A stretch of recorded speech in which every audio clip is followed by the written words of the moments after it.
Okay, it looks like we're live. Hello, everybody. Welcome back to yet another hangout. So, as you guys might know, last time we actually didn't have the ability to finish Peter and Pete's video because it's just too much stupid condensed in too few minutes of video. And we had a weird fucking tangent by them about someone who was like excited about Star Wars. That was fucking weird. Oh yeah, the Star Wars guy. Yes, that was indeed very strange. So in the end, they just came back to the topic, and we just figured out that we wouldn't be able to finish it either. So here's part 2. So enjoy that. We are halfway through the video. So Team Skeptic, how are you doing, mate? Have you calmed your tits? What? Yeah, no, I'm calm. I'm calm. You're calm, okay. You're still calm, let's say it that way. I'm still a bit flustered, yes, because just because I don't know. I guess I expected him to at least acknowledge the fact that he was a bitch, but well, you thought wrong. Yeah, I thought wrong. Wait, who did you expect to admit to being a bitch? Nathan Thompson. Yeah, there's no way.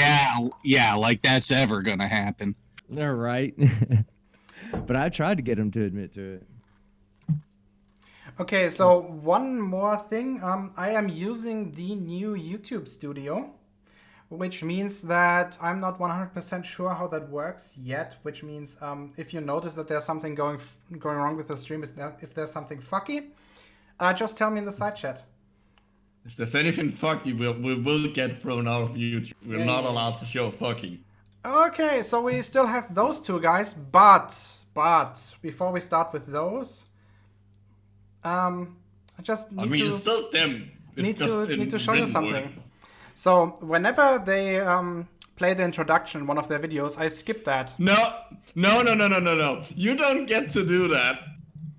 I don't get to do what? You don't get to make it out like presented as if that's how you got a hold of this. No. I found out about it. I did not get a hold of this that way. Basically, somebody in my Discord sent me a very interesting link. Well, not in the Discord. It was a private message, I think, over Discord. They just sent me a link to Peter and Pete's book. Except you didn't know it was theirs. I had to inform you. Yes, so I guess Wait a minute. That was their book? It is their book, yes. Are you all blind? It's literally been in the intro. Yes, Micro pointed out that they actually make an advertisement for that book in the introduction, which we obviously skip because it's cringy as fuck. Except we didn't skip that part. Yes. It's at the very end, so we've seen it. It was literally in the last video. The thing is, we usually try to skip the introduction because it's so fucking cringy that it basically would be another bullet point on the very long list of reasons to cut your wrists. So I never noticed. I just never noticed. I will admit that I didn't pay attention to it last time because I was in the middle of chugging a couple beers in preparation for what was to follow. Okay, anyway, so here's the Amazon link to their book. And it's real. And it's by Peter Peterson. Which I'm doubting is anyone's real name. Anyway, it's unavailable on Amazon for whatever reason, but it's available on Smashwords, where you can add it to your library. And it has a 5-star review by one person called Eugenus. Nice. Greatest name on the internet. And well, that's not my comment. This is already 2 months old. So we laughed a lot when Gio found that. Yes, we did. Anyway, so my plan for this is I actually got a PDF of this book. I have it. So my plan is that I'm going to review it as somebody just suggested. Point by point, it's 105 or something points. So I'm thinking about doing a video series about this, covering like in every video like 5 to 10 points. Most of them are chemistry style. More or less Red's rhetoric, not Red's rhetoric style, rhetoric discourse style. I'm sorry, I keep fucking up those fucking up names. Yeah, so anyway, most of it is chemistry nonsense for obvious reasons, but some of which is... It's also a little bit of biology nonsense every now and then. Well, biochemistry. Yeah, okay, fine, whatever. So, I asked my very good friend and obviously very unfortunate soul microblogganism to help me with this, so whenever some biology stuff is popping up, then he'll have a guest role. Yay me. Look, you kind of volunteered to do this. That is fair. I So- will say that, but I will also say that I am prone to, like, self-harm. Apparently. Okay, whatever. So anyway, expect a future video series about this in like maybe 2 months or something, like after Christmas, I don't know. In the and- new year. Yeah, probably.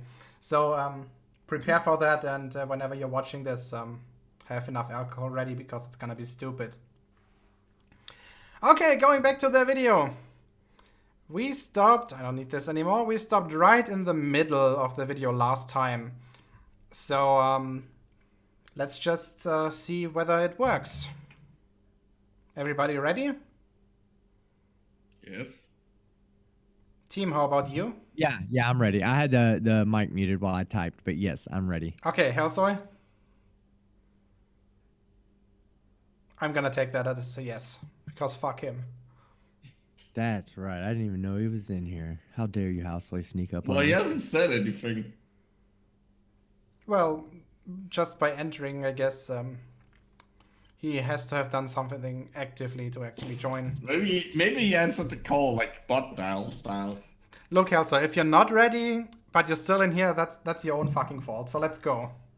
The thermal. We don't want the thermal decomposition. We want Whoops. Wait a second, that's my hard drive buffering. to make it into There we an go. oxide. We want to imbue the substance with oxygen, hot, dry air.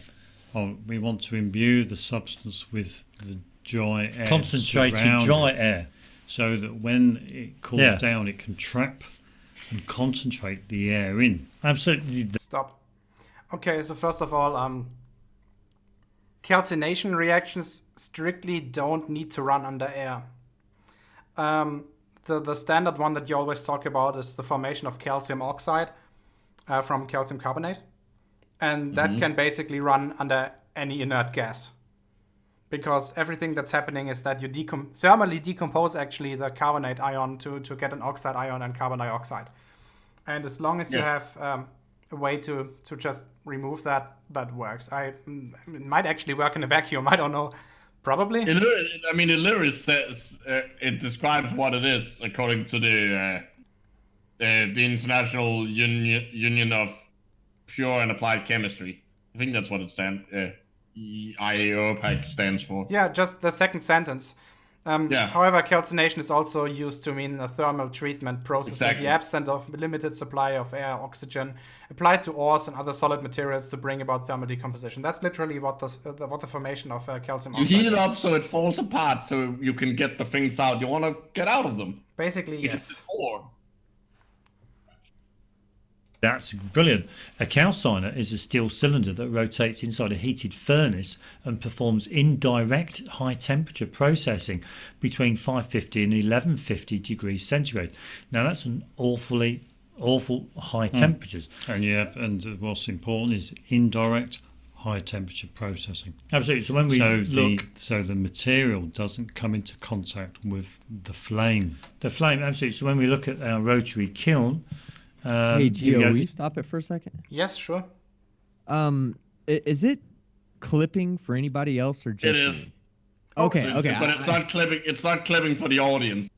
Okay, I just wanted to make sure because nobody was saying anything, and I'm like, No, that's am I how it. going That's how it fucking always is. crazy? No, that's how it always is. It's actually better today than it usually is. What the fuck? Seriously? Proceed. I thought it was working nicely. Well, no, like it's always been kind of bad. It's just that like everyone except Rumpus was able to tolerate it. Okay, that explains a lot. I always thought there's something wrong with Rumpus's connection. But if you're now all saying that it's crappy for everybody of you, then that Well, explains it. I only realized afterwards that he probably like that is like that that was probably what he was referring to. I just like, God damn like, it. sorry, I was just so used to that your connection being like that when in the Hangouts that I was like, yeah, that's just how it is. Yeah, I guess long term we need to find a better software for this. They're still understandable. This is making calcium oxide, okay, which we would consider is a true oxide. Calcium heating up limestone, calcium carbonate is does form a true oxide, in the sense that the calcium has been imbued with the surrounding air. Okay, well, we don't. You mentioned that's something not about what what's an oxide is. First An off, oxide means that it has oxygen in it. and that's not completely true. It means it has oxygen in the oxidation state -2 in it. Well, that was not the definition we saw last time. It actually is because, for example, if you have something like potassium Okay, peroxide, for indirectly. example, Indirectly. that is not an oxide. Yeah, so you have to have the oxygen be in oxidation state -2, otherwise it's not an oxide per definition. And so they're showing this reaction now, right? In what way do they think is the calcium quote unquote imbued with air? Well, you see the O? That stands for air. Oh, Oh, air. yeah, that explains a lot. No, it doesn't. It's because in Old English you used to spell air with an O because the vowels were slightly different. calcium carbonate, didn't you? I mean, Well, we still it's- can't work out why it's calcium carbonate. Yeah, I know, yeah. We know oxygen's already present in limestone. Absolutely. But I thought That's not- oxygen didn't exist. No, they're saying that oxygen does exist. Well, but I mean, they're Yeah, not. but Okay, That's they're not. contradicting to like everything else they've ever said. No, but I know they're saying that oxygen exists in the sense that it's compressed, concentrated weird air. But like, why is like that's not the same as it existing as an element, which that's what they're saying here. I go insane listening to them. Well, they're accepting that it exists as an element, I think. They just don't think that it behaves in the way that we know it behaves. No, because no, that doesn't make sense because they're saying that it's concentrated air. Like unless they're saying that's like when you concentrate the air, like nuclear fusion happens. Ugh. I don't know. I Look, again, the language of those two is so unprecise that you have to give them the benefit of the doubt and try to interpret what I they think- actually mean. I think and the only- just a little fun fact here: it's the same for the book. So I think it's gonna get worse. yeah, I think the only like people who actually understand what they're saying are each other. Are you sure that they really understand what they are saying? Well, they're at the very least capable of predicting what the other person says. But that implies that they are two different people. Oh, that's right. They are actually connected. We just can't see it. I just think that these guys are like out there. There's a Peter out there, right? There's a bunch of Peters. All guys have Peters, right? But there's actually a person named Peter out there that is the original Peter. These guys are like when you copy a clone, like when you take a copy to like Office Depot and you say, make me a copy of this. And they make you a copy of this, and then you take that copy and you go to Best Buy and you tell them, hey, make me a copy of this. This is what happens when you make copy of the copy of the copy of the copy of the copy. Oh, of the is copy that- of the is that copy where of the copy R- of copy is of that- the original Peter? That's where the R went. It's missing. That's why the Yeah, exactly. Talking You about cracked the genetic code. damage there. Well, I mean, genetic damage isn't gonna influence your name. Citation needed. It depends. Wait, are it you certainly implying does that- if you can't pronounce your own name anymore. Are you implying that people with genetic diseases or disorders are named differently than people without them? No. Because I don't think so. No, I don't imply that. Let's continue. No, Team Skeptic was. We're already Oh. tangenting again. Other Yes, things because that might that have keeps it away. a bearing on defining an oxide, and that is whether a substance already contains oxygen before it enters the calcination process. Yeah, but I mean, when we Does that make a difference?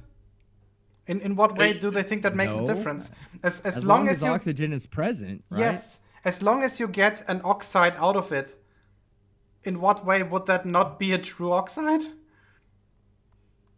I mean, It's seriously, weird. what the fuck are they Yeah, it's so saying? weird to have it depend on like a process. So if you never put it into a calcination, can you calcinate water? Yeah, no, not really, no. Okay, so it's actually a crap definition of an oxide. Yep.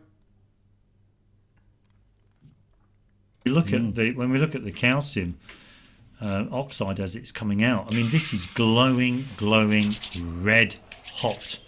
So you can imagine Yes, it's been heated. expanded. Yeah. There's a vacuum inside the substance. What?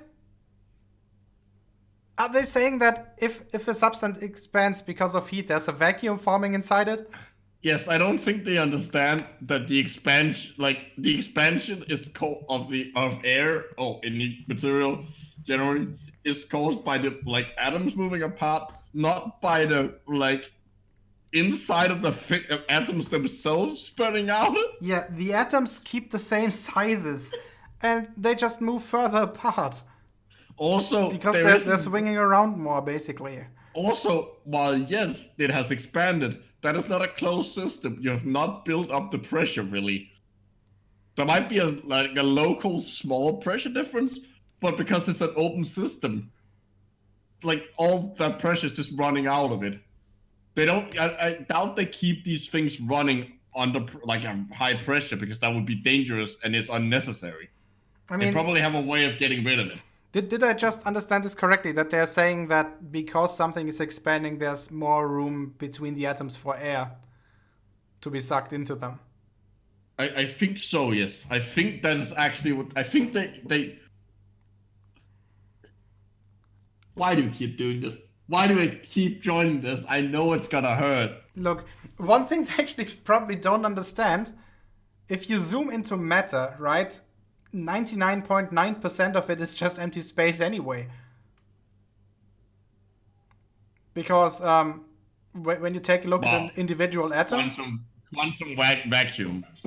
no, not really. Because the individual nucleons and the electrons around them, they're, compared to the size of the atom, they're minute. They're really fucking tiny. But remember, actual empty space doesn't exist. That would be Yeah, okay. Right. Okay, I don't include that in my explanation. That's fair. But if you actually zoom into an atom in a way where you imagine the nucleus being about the size of an orange, the electrons would be 50 meters or so away. Everything in between is just empty space. Well, it would be 50 meters away most of the time. Yeah. Okay. Well, the majority right. of the time. Right, if you do it correctly, you're talking about probabilities and basically standing waves. Look. I know I'm Danish, but I'm not gonna defend the Bohr model. Well, it's simple. It might be simple enough for those two to understand it, and for most of my audience as well. I hope. Basically, this is the reason why you need fucking lead to stop gamma rays. Because otherwise they're just gonna zip right through the atoms. More or less, yes. The absorption scales with the numbers of electrons. Yeah. Which is why you can also use stuff like, for example, barium. Well, I mean, yeah, that's how you get rid of the plan is to get rid of nuclear waste. It is to bury it. Oh God, I fucking hate you. You walked into that one. Let's just continue. Because of the expansion, and it's been absorbed by that. All of the space inside the vacuum has been absorbed by the surrounding air. All of the space inside the vacuum has been absorbed by the surrounding air. I'm not even sure that makes sense in what they're trying to say. No, it's just words. It doesn't mean anything.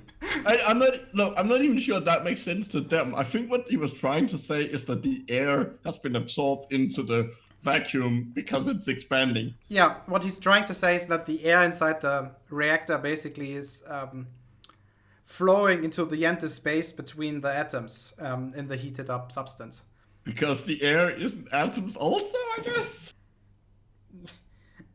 For fuck's sake.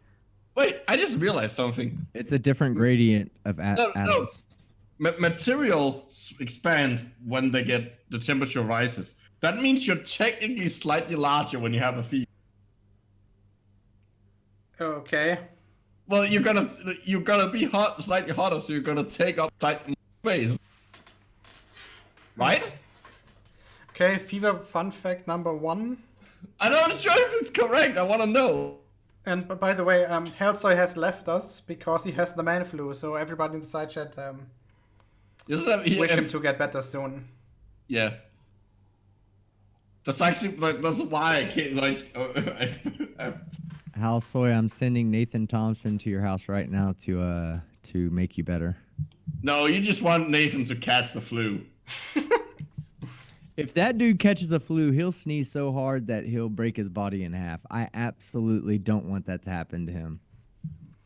Why do you think that's the case? Are you some sort of expert on scarecrows? Actually, yes, I am. I am a walking scarecrow myself, and he makes us scarecrows look fat. Are you saying he's body shaming you indirectly? A little bit. Yeah. On cooling, it'll contract and compress that dry air. Wouldn't it? Yeah. You know. Can we go find the video they're watching? Wait a second. Wait, stop. So they're saying this, when you heat the stuff up, basically air will diffuse in the empty space between the atoms. And as soon as you cool it down, the air will be compressed because of the atoms moving closer apart. Yes, they're literally saying that you heat the thing up, the air goes in, then you cool it down, and the air can't move out for some reason and gets trapped in there, and that's why there's air in there. Oh my That's why God. you get a change. So the chemical reaction happens because the air gets trapped in there and doesn't go out and gets. Essentially, it's air inclusions. Okay, they are fucking retarded. Ding. Which should of course mean that if you pulverize the material until you have individual atoms, well, individual molecules or ions, whatever the material is, it's you should change the chemical property of it, because then the air should be let out. Okay. Or if you put it in a high enough vacuum, then you should also be able to suck the air out of it. I think we need to continue at a little bit of a faster pace, so I'm just gonna run it for 2 minutes now, okay? That's fair enough. Absolutely, yeah. You know, so and thereby imbuing it with oxygen. So that it would therefore release oxygen at a later time. And okay, wait a second. We have a flat Earth in the side chat. No, I don't think so. You think Jason McCormick is a troll? Yeah, I think he was just he was saying some things in Red's chat earlier. I think he's just a troll. Okay, I'm gonna give him the opportunity anyway. So Jason, if you want, I can bring you into this to defend your bullshit. My suggestion is that I would actually mute the rest of the guys in here, so Team Skeptic and Micro, and we would have a chat 1 versus 1. You would have to send me your Discord information though. Also, I don't think his trolling joke isn't that he's a flat earther. He's a concave spherical earther. Okay, that's even worse. That is why I'm fairly certain he's just taking the piss. I'm not even sure he's trolling. I think he's just taking the piss. Okay, if you say that you're working, then do yourself and your employer a favor and stop commenting on my stuff and just work. Depends on what he's working on. Look, I'm pretty sure that the garbage truck doesn't drive itself. Let's continue. Oxygen Not yet, anyway. is similar to, or is likened to. There we go. So the heat, latent heat, absolutely, of course. Because when we get calcium oxide, like here, and we add water to it. Again, I want to watch the video they're watching. Action. That's the heat that's been imbued earlier through the calciner that's being released. Absolutely. It makes sense to me, because where else does all that heat come from? That heat comes from the fact that calcium oxide is an energy-rich substance. Basically, there are two factors in this. First of all, oxide, meaning oxygen with 2 extra electrons, isn't really happy energy-wise because it's carrying a rather high charge for the amount of ion radius.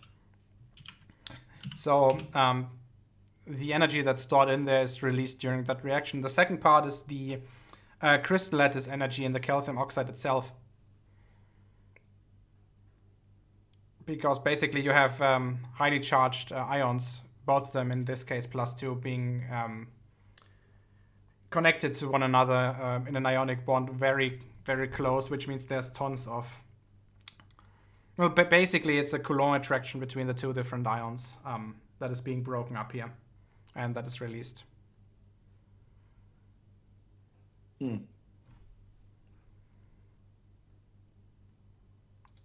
Because all you're doing is moving energy, if I can use that word loosely, from one place to another. Yeah. So the calciner has energy, heat energy, and you're going to move it into the bits, and it's going to release that energy at a later time. Also, something I just noticed, one thing obviously that plays into here is the fact that this is an acid-base reaction. And yes, I was about to say. Yeah, acid-base reactions, they, because of the reason I mentioned, they're always very exothermic. For example, when you want to dilute something like, for example, concentrated sulfuric acid, it's important that you add the acid to the water and not the other way around. Yeah. Because if you do it the other way around, the substance may heat up so fast at a very tiny point in that vial that it might actually start boiling over. And then you get acid all over the place. Yes, and that's not something you want. If you do... if you are diluting acids or bases for that matter, two things. First of all, make sure that you always add the acid or base to the water. And second of all, make sure that you cool it, because the heat release is actually more than you think.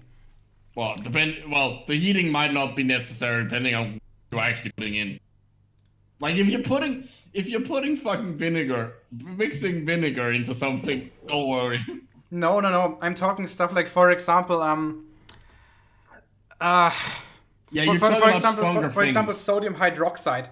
When you have those sodium hydroxide pellets and you dissolve them in water, the water actually gets so warm or hot that you barely can touch it anymore. It reaches like 50-60 degrees, depending on concentration. You made it out to be like every single like acid-base reaction ever. No. But basically, the more concentrated the acid or base is, the more dangerous this gets. This is not something that's unexplained. And this is definitely not explained by what they are proposing. It's a known phenomenon. Nothing is explained why what they're exposing. Nice, carry on. That's good. That's a good one. I just saw that. That's brilliant. I hadn't heard that chemistry joke before. That was the first chemistry joke that actually made a reaction. Hey! Okay, continuing. That's This is not a great true. example. Mine got a reaction earlier from you. It's just not a good reaction. Oh, God. Water releasing that energy. Releasing the energy, absolutely, of course. Yeah, I mean, I wouldn't know what temperature that is, but, the heat is there, Yeah. So, and we've often thought that oxygen is a heat carrier. Absolutely. Wait. No. Are they suggesting... What is the thing that before like actual chemistry, there was this thing where they thought that was like heat. That heat was like an actual element. Are you talking about phlogiston theory?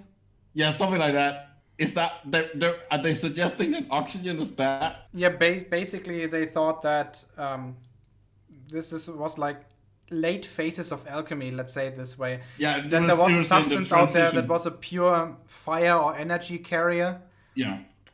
Which Let's was be fair. At the time, was a reasonable conclusion. the idea was not that bad. Let's say it this way. It just turns out to be wrong. It just turned out to be false. But I understand where they came from. But those guys seem to actually believe that oxygen is that.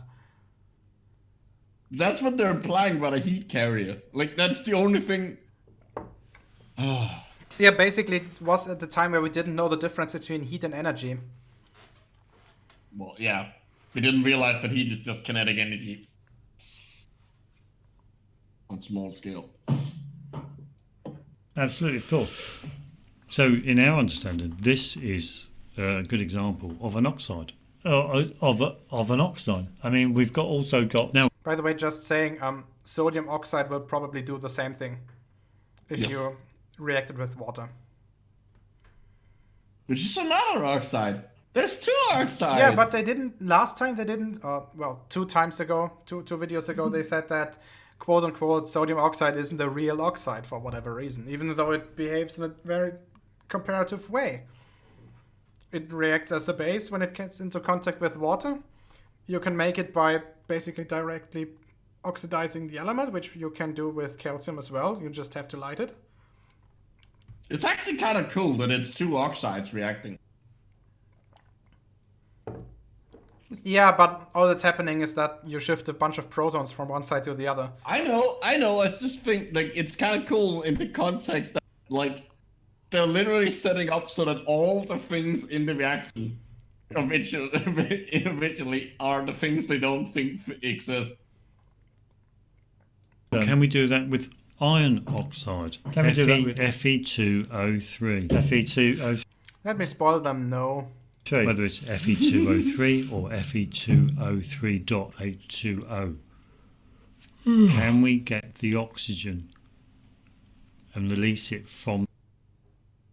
You didn't release any oxygen in this reaction.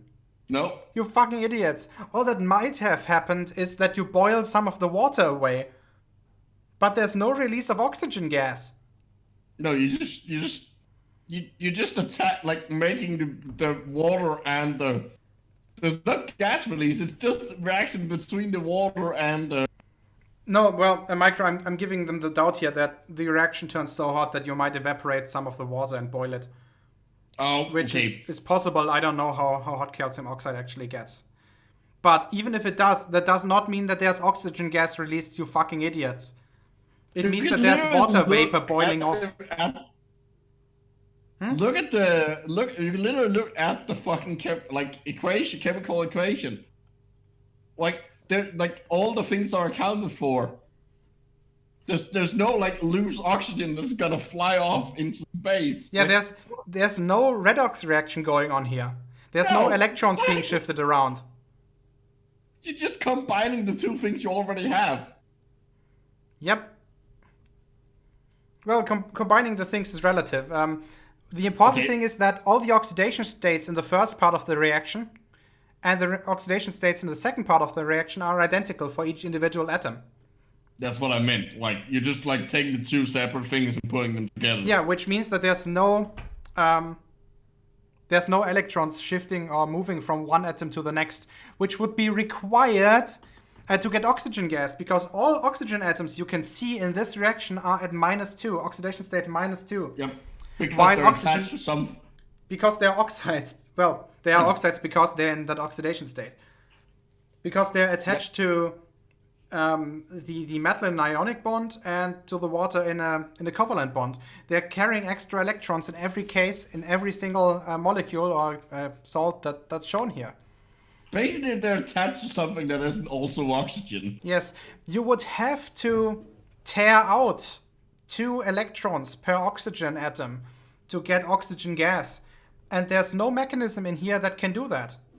Nope. That substance. Well, you can't.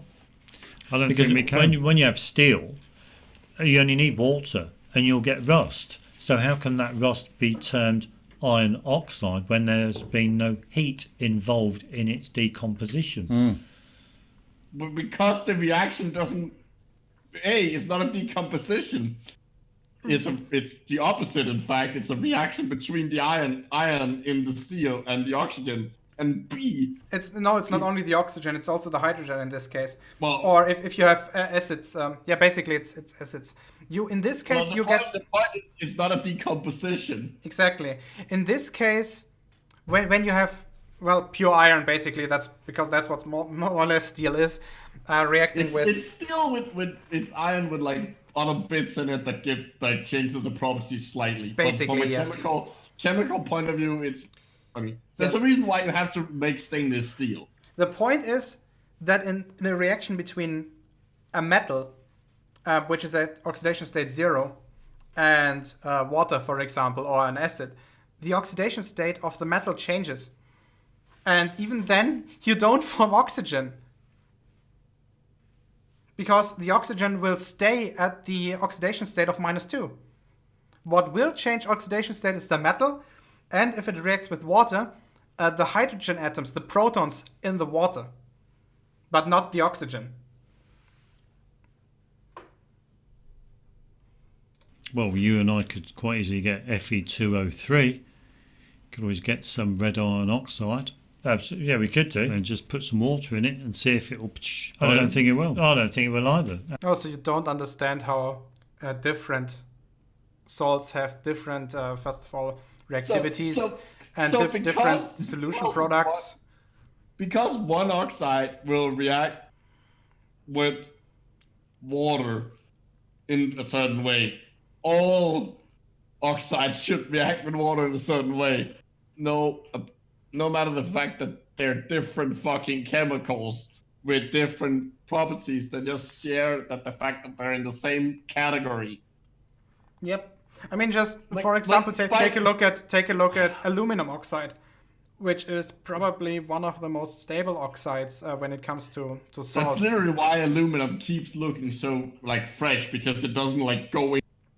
It's a nice thin layer that protects the rest of the aluminum. It's also why the thermite reaction works, because aluminum oxide is so fucking stable.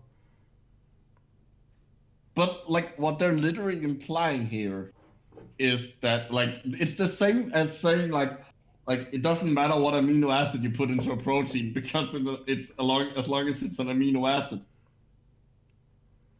It's the same kind of logic, because it's in a category. It's it must have all the same properties. Basically, it's the black swans fallacy. I've only seen black swans, therefore all swans are black. Well, usually it's white, but whatever. Why are you painting swans? Stop painting swans. I'm not painting them, I'm spray painting them. That's the difference. No, it has paint in it, so it's just exactly the same. I'm not using a fucking paintbrush or one of those roller thingies. All paint is the same. Again, they think that just because one oxide has that property as calcium oxide, then therefore all oxides have to have that property, at least all ionic ones. That's just false. I don't even think that they're restricting it to ionic one. Absolutely. I don't think they know what different bonds are. My name is Bond. I don't think they know that bonds are a thing. Ionic bond. Taken, not shared. Absolutely, yeah, Nice. sure. But it does make you think on what an oxide is, especially given that an oxide, allegedly, according to Wikipedia, can only exist in a chemical formula. Which you just showed? Well, yeah, of course it can only exist in a chemical formula. If it didn't, then it's a single element, and unless you have I guess you can have an ionized single oxygen atom, but that's an oxide. That becomes a bit weird. Yeah, that would be very weird. I mean, I guess you could make something like this in a particle accelerator. Yeah, but other than that, yeah, you kind of have to combine it with something else. case, And even with like aerosols, you don't see this usually. I mean, you can boil salts. It's possible. It's just that their boiling point is so fucking high that for all matters and purposes, it just doesn't matter at all. And that's it. It can only exist conceptually. It doesn't exist naturally. Yeah. So wait, because that doesn't, no, that's not how those two words work. Something existing conceptually is not the opposite of it existing naturally. The thing exists, and there's a concept we use to describe it. Yes, exactly. We used to describe it, we used to understand it, and we use that concept to make predictions about its properties in a future experiment, which is something we use fucking every day. Especially in chemistry. And also especially in like cell biology and molecular biology. You have to have it as concepts. You have to have it as have a conceptual understanding of it. If you try trying to there's a let me give an example. If you were to try and understand why a protein folds like it does, you need concepts of hydrophobic collapse, stuff like that. You need the concepts, because if you try to actually work it out atom by atom, you basically have to simulate what we use supercomputers to do in your head. Yeah, good luck with that. Exactly, Let's continue. We need to continue at a faster pace, Micro. Sorry. So yeah, sorry, I need more beer. Because I don't want to have a third part about this, because I don't want to expose my audience to 3 parts of this type of idiocy. There's such a wide variety of substances that have different properties and different characteristics. It's very difficult to actually state what an oxide actually is. No, it's not. Absolutely, yeah. Another example. Let's look at aluminium oxide. Well, we could have a look at aluminium oxide. Here we go. There's a bit on the on that page of oxides. Oh, here we go. Well, wait, was there? Wait there. There was a bit on oxides, yeah. If you scroll down. There we go. Aluminium foil, yeah. Even materials considered pure elements often develop an oxide coating. For example, aluminium foil develops a thin skin of Al2O3 called a passivation layer that protects the foil from further corrosion. Absolutely, of course. Because this is what people... No, there's no of course about this. This is not trivial. I mean, they think that this is very easy to understand, but finding that out actually isn't that easy. Well, remember, because they think they have worked it out. It's simple. No, they just think that it's very easy to obtain that information. Well, yeah, because they think they've worked it out. Maybe, I don't know, possible. People think that metals react with oxygen in the air to produce your aluminium oxide, which is like a thin coating that protects the material from further decomposition. Well, this is what they say. But I'd like to point out, it says even materials considered pure elements. I wouldn't consider aluminium as a pure element. Absolutely, I'd consider aluminium as a product. No, you can still have pure aluminum or aluminium. Aluminium, for fuck's sake. Just don't store it in air. Just don't store it under air. Store it under an inert gas, and you will have pure aluminium. Well, you also have... What? Can you repeat that? I mean, unless it's a 1 atom thick, 1 atom thin sheet of aluminum or aluminium, you're always gonna have the pure aluminum in the middle of it. If you have just 1 layer, you actually run the risk of having it fall apart. Well, I know, but the point is that's the only way to turn the entire sheet of aluminum into aluminum oxide. Yes, basically. By just having it in the air. Well, I don't know how big that passivation layer is. That's probably not one layer of aluminum atoms. That's okay. Fair enough. It's probably a bit more, but you understand what I mean. Yes. Product, because it's made up from a variety of different elements. mainly cryolite, sodium hexafluoroaluminate. Oh no, you can make pure aluminum from multiple different precursors. Woohoo, therefore it's not a real element. What the fuck is wrong with you? What is cryolite? Cryolite isn't an element, it's an ore. Cryolite is a crystal. Yeah, it's an ore. The reason why it's aluminum ore. The reason why it's called cryolite is that its refractive index is actually very close to that of ice, which kind of makes it look like chunks of ice. Oh, they're cryo. But no, he just called it an element. So they don't understand what an element is. Sodium aluminum fluoride. Okay. Basically, there's tons of different ores of minerals that contain, for example, aluminum. Very fittingly, there's a large deposit of it in Greenland. That's awesome. That's almost poetic. You know, it would be better if it was in Iceland. Hey. Sodium fluorite. Sodium. So it's got carbon in there as well. There's carbon in there. There's probably lots of stuff in there that they don't even tell you. Absolutely, that's in there. You know. Okay, they do not understand that we can prove the chemical composition of minerals by using X-ray diffraction. The next video they make is probably gonna be so you X real. Like crying out loud. Like, would you seriously put it past them? No.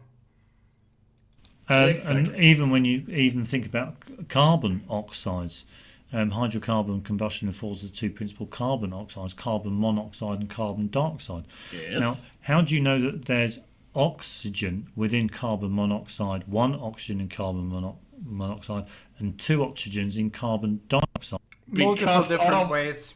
Because otherwise chemistry stops making sense. Yeah, there's multiple different ways.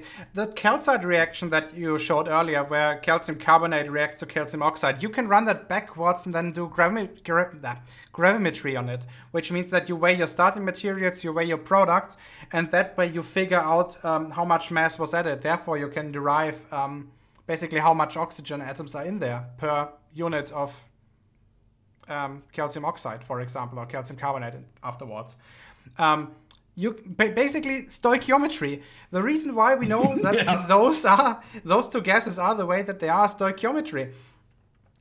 Also, stuff like, for example, IRs, infrared spectroscopy, or Raman spectroscopy, where you actually can you shine light on it and see what happens. Basically, you can see absorption layers of carbon monoxide and dioxide, and those can be predicted just by the masses of the individual atoms. If you I once did a similar experiment with HCl. I had a gaseous HCl in a vial, and I did IR spectroscopy on it, and you can you can actually what does that look like? Wait a second, I got it on my system. Give me like a minute. I want to see. So that's E. It's rare to get to see any results from gaseous hydrogen chloride. Like, wait a second, I got it in a few. Give me this. No. That's while you find that, I'll have it in a few seconds. So well, I'm curious what they think. Like, why they think carbon monoxide poisoning is a thing. FTIR. Because it's really only a thing because, well, oxygen. Because the carbon monoxide binds to hemoglobin irreversibly, so you stop being able to absorb oxygen. That's how it looks like. I can't see it. You're showing the video. Wait a second. There we go. Oh. So that's an IR spectrum of HCl. Do you notice that there's always, like, let me zoom into this.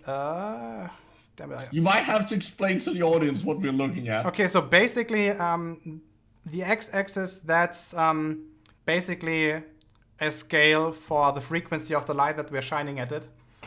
And the transmission is just how much light of the original amount that you shine through it passes all the way to the sensor. Yeah, so we're just putting light through it and like seeing how much light come out on. You're basically looking for the elemental shadows. That is actually a very good way of putting it. I like that. How do I zoom into this? I haven't used this program in years. That one. Wait a second.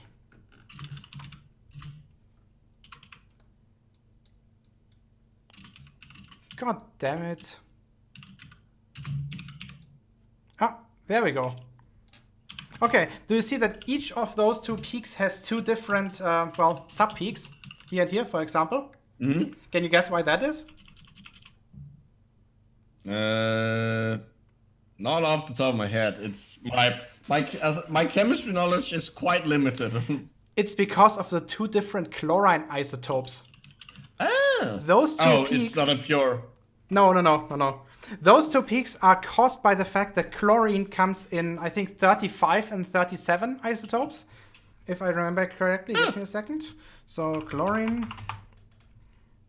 So I'm assuming there's more of the other than one of the other because they're different height. Well, depth. It's like heights 2 to 1. Should I say heights? Is it height or depth? Because the technique going down. So chlorine isotopes 35 75% and 37 24%. And as you can see, that somewhat overlaps with this. Obviously, those peaks are merged, which makes it kind of hard, but you can see it like here, for example, where it's closer to like 2/3 and 1/3. If I had a better resolution for this, I could actually be able to resolve it better, but I don't. So let's just go back. Thanks. Like, that was interesting. It was so nice, like, actual science. I think it's this window. Let's continue. And by the way, that experiment that I just showed with HCl, you can do that with carbon monoxide. And you can directly see the different isotopes, both of, well, obviously it's getting a little bit more complicated. Because with hydrogen, for example, there's only like one isotope that really matters in this case, which is hydrogen 1. Hydrogen 2 is so rare that you wouldn't see this in this experiment. And hydrogen 3 is... It would also be somewhere in a area of that spectrum which I probably didn't even scan. But since carbon has 2 different isotopes and oxygen has 3, a spectrum for carbon monoxide would look a little bit more complicated than this. But it works. And the fact that we can predict where those bands actually are shows that we know that carbon monoxide and carbon dioxide are the way that they are. Well, one of the many, many ways. Yeah, one of the very many ways. When you can't extract the oxygen from the carbon. You know, Actually, you kind of can. There's an equilibrium called the Boudoir equilibrium, which says that at very high temperatures, carbon dioxide is actually unstable. It will react to carbon monoxide and oxygen gas. And form what? Carbon monoxide and oxygen gas. Oh, I thought you said it was reacting with them. So it's breaking apart. Okay. Basically, it's breaking apart, yes. It's called Boudoir reaction. That's a good name. No, you can't play around with that one at all. Oh, and before anyone, I just want to preempt, before anyone says, oh, photosynthesis does that in the chat. Wait a No, second, it's actually, I was wrong, it's actually the other way around. It's a disproportionation of carbon monoxide into carbon dioxide and graphite. So basically, carbon dioxide reacts to CO2 and carbon. Okay. Well, still, there are reactions that will split carbon dioxide apart. Yes. And I mean, And the my fact point that is the fact that they form carbonates is just one very simple way of showing this. Well, yeah. For well, example, that- we can one way to actually buffer capture systems. one way to capture carbon dioxide, for example, is to just bubble it through an aqueous solution of sodium hydroxide. Buffer systems. That is actually like the main way that your Well, there are two main ways that your body keeps the extracellular pH. One is that you breathe out carbon dioxide.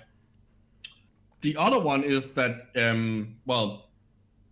is that you have a buffer system consisting of bicarbonate and CO2. Bicarbonate and hydrogen carbonate, I think. Well, and CO2 at the end. Like, Right, there's yeah, three okay. stages to it. Yes. But, like, the middle stage doesn't really exist for that long because Okay. it's enzymatically broken down. That's the one that keeps your pH, the pH value in Exactly. the blood constant at like Well, what, and not just the 7.5 or blood- something? Not just the blood, it's also inside. No, 7.5 is a little high. It's more like 7.44-ish. Okay. Really, if you deviate more than like 0.05 outside of that, like on a whole body scale, you start getting into problems. Inside the intracellular is the intercellular one is slightly lower. It's like 7.2. It also varies a bit more. But one like the protein I was looking at, NBCN1, is literally makes the cell less like it fights the intercellular acidification by pumping in bicarbonate. Nice. So it's like it's essentially adjusting the buffer system inside the cell, which in turn means that it's because that reaction produces CO2, which can pass through the cell membrane. Where it's then reacted by an enzyme that turns it and water back into bicarbonate. And the proton. You essentially move like by pumping in pumping in bicarbonate, you essentially end up getting acid out. So it's a net acid extruder, despite the fact that it's pumping things in. Nice. You think you're going to do it? I'd love to see the video where somebody's got CO2 and they're extracting the oxygen, a gas from that gas, and then relighting that glowing splint. This is what we'd expect to see. But, I've not come across anything like it. So a lot of the time we've got to think that, well, it's possible that all of this is just conceptual. And so far, from the information we've looked at, it does appear that it is. That way, yeah. It does appear to be the case. But if you look at the aluminium oxide, Oh, here we go. We've got iron 2 oxide. Here we go. if you look at the passivation layer, The passivation layer. Let's have a little. Do I need to have a little look at this passivation layer? yeah. In physical and engineering refers to a material becoming passive that is less affected or corroded by the environment or of future use. Corroded by the environment. So it's because it's our understanding that a passivation layer would occur simply because of water breaking down, decomposing the material. No, that's not why it happens. Can you No, guys no. take over for 1 minute? I need a short break. So you guys talk. Really? Okay. So do we talk about something completely unrelated? Yes, we do. Hey, we can talk about my video I just released. I didn't watch it. I was talking with Gio, so. Oh yeah, no, it's I'm getting all kinds of shit in my comment section. Oh, you're such a Nazi. I used to be subscribed to you. I'm unsubscribing. I'm like, if you fucking subscribe to me and you support pieces of shit like that were in my video, please unsubscribe. Just please. Don't even tell yourself, don't stress yourself out. Don't think to yourself, oh, I hate Team Skeptic because of because he shit on some First Amendment auditor idiots, but I love him for the flat earth stuff. No, listen, the flat earth stuff, that shit is insignificant. The First Amendment auditors, the Second Amendment auditors, okay, sorry, what is a First Okay. Amendment auditor? So okay, in the First Amendment, you have the right for. I know what the First Amendment okay. says. So what they do is they go into government places or they walk up to the police officers and they put a phone in their face and go, "You can't stop me from recording you because it's my First Amendment right." Now there's times when the police overreact, and I give that to them. I'm someone who fights to enforce the Bill of Rights. So I don't care which way it goes. If it's a cop overstepping or if it's a person overstepping, I'm gonna call either one of them out. I'm back. These people went in there and they just antagonized some cops. They got kicked out, and instead of being arrested, they were just kicked out of the fucking place because they were being disruptive. Being assholes. Yeah. Well, here's the funny thing is the cops let them be assholes the whole time. What happened was a customer walked in who needed to report a domestic abuse crime, and they were standing at the windows trying to fucking antagonize the cop behind it. And so these people, and then someone turned around and tried to film them as they were trying. Yeah, Now, that's not a violation. Kicking them out is not a violation of the First Amendment. That's like, you can say what you want, but you still have consequences. Well, like, they didn't. They didn't get charged with anything. I think they gave the one guy that was being really over the top. They gave him a trespassing charge. Good. But they gave the other guy a witness intimidation charge because you should be able to go to the police and report a crime without the intimidation from other fucking citizens. And these citizens put the cameras in their face and was trying to record them while they were there to report it. That's a violation of their civil rights. So who's got the right? That apparently means if that makes you a Nazi, then Nazi has the term completely Nazi different meaning. The term Nazi has basically become like pointless if you're a Nazi by that reaction. Okay, can we continue? Speaking of idiots. Speaking of a giant bunch of idiots. I would agree with the sentiment that Dora put in the live chat. Using tasers isn't overreacting. It's hilarious. Yeah, except for here's the thing. I had to when I started looking for videos to cover like this, almost all of them involve tasering, and tasering will get you demonetized immediately. My video was demonetized, and I picked one of the softest, most non-violent videos you could find out there. Literally, his arm got twisted at most. Well, you do know, Team Skeptic, you do know the moment they get tasered is when they start screaming, "I do not consent, I do not consent." That's when they get the electrodes. I still say that I'm still convinced that the sovereign citizens are more fun than these people. Well, they can become dangerous though. Too. We had a case about. They're literally like sovereign. Yeah. We had a case about 3 years ago. That's the biggest terror threat by the FBI.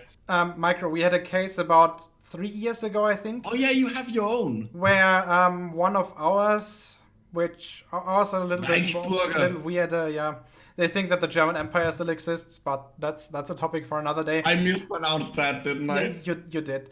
But basically what happened is he shot a cop. So they are dangerous. He shot and killed a cop. And ironically, he was sentenced to life in prison in the same, not only in the same building, but in the same courtroom as where the Nuremberg trials were held. Which is kind of hilarious. Well, sorry. Yeah, let's continue with those two idiots. That's what you get for leaving. On a copper roof. Like copper on a copper roof, like aluminium. Like lead, you get lead oxide forming. Absolutely. On a lead flash. I'm pretty sure that they're experts when it comes to lead. It would explain a lot. Yep. By the way, stay away from lead paint. Let those two be an example for all of us. Unless your name is Ross Thatcher, then drink it. Bullshit. Lead paint tastes good as fuck. Do you know the story about the Romans and their wine? You're thinking of a lead acetate. Yeah. Do you guys know the story about the Romans and their wine? No. And their plumbing. Whenever they had wine that was too acidic, too sour, they put a lead acetate in it. No. It's not that drastic. They would just heat it up in lead cauldrons. And I thought they also had the lead acetate in it. Yeah, because the acid in the wine slightly dissolves some of the lead in the cauldrons. And guess what that produces? It's lead acetate. Yeah. They use lead acetate as a sweetener. Yeah, basically, because lead acid actually tastes sweet. But of course, they also used lead in their plumbing. that is actually where we get the word plumbing from. Yep. Because the scientific word, or Latin word, I guess, for lead is plumbum. Of course, named after the fact that that's the sound it makes if you throw it into water. Plump, plump. Okay, I'm pretty sure that's not why it's called that. The last part is bullshit, but I like it. But it sounded good. It's a joke I've been making since like middle school. Talking about idiots who will never finished middle school. But that's the water That's decomposing the lead. It's got nothing to do with oxygen. Absolutely, of course. Whereas a lot of people would think it's oxidation in the air. It's caused by oxygen in the air. Sorry. But you know, it's a very vague area, isn't it? Oxides. Absolutely. Oxides Yeah. are No, it's very, Pretty very, well very. defined, actually. They're pretty well defined, yes. It's one of the more well defined things in chemistry. No. No, not really. Like it's not worse. The definition isn't worse than any other definition in chemistry, but it also isn't any better. Well, no. What I mean is like there are probably definitions in chemistry that are like much more loose. Loose definition? I wouldn't say so. No. Count yourself lucky. I can't even like there isn't even a solid definition of what a gene is. Hazy, you know. Yeah, but what?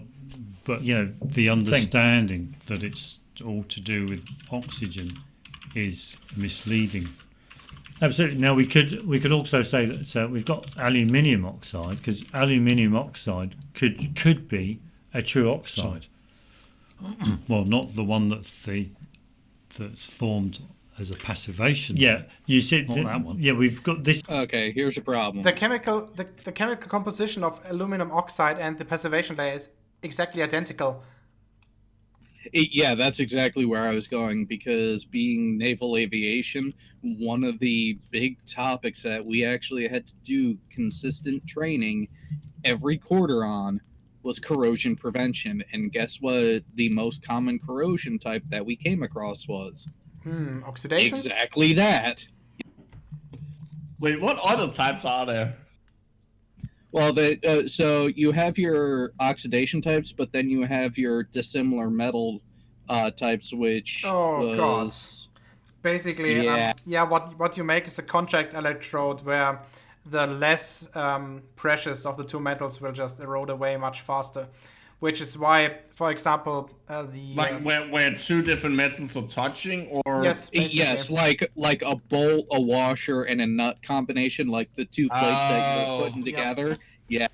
For example, the fuselages of large ships have magnesium electrodes, which are basically sacrificed in order to protect the rest of the vessel. The rest of the what? The nuclear vessel. Wessel. No, if you have to say it like that, you also have to pronounce nuclear wrong. Nuclear Nuclear. vessel. Nuclear. Nuclear Wessel. Speaking of Star Trek 3, the next That's Star Trek 4. review on... Yes, I know. But I'm reminding people that we are not doing 4 next on the review. We're doing Star Trek 3. We're actually going in order of the movies. Number 3. The Search for Spock. That's gonna be good. This is the thing. We've got to be able to make a distinction between aluminium oxide, that is the passivation layer, and aluminium oxide, which is used as the abrasive for abrasive sheets for molecular sieves or sieve material and sandpaper. Abrasives. Oh, right, yeah. You know, but aluminium oxide or aluminium oxide is a chemical compound of aluminium and oxygen, with the chemical formula Al2O3. It is the most commonly occurring of several aluminium oxides, and specifically identified as aluminium 3 oxide. Blah blah blah blah. It's also commonly called alumina. Blah blah blah blah blah. blah, blah. So let's have a little look at just read over the thing that actually describes aluminium hydride. Do that. Wait, you're expecting them to be intellectually competent in... No, hence the joke. hydroxide minerals are the main component of bauxite, because we go back to the Bayer process and on production of making aluminium metal. The principal ore of aluminium.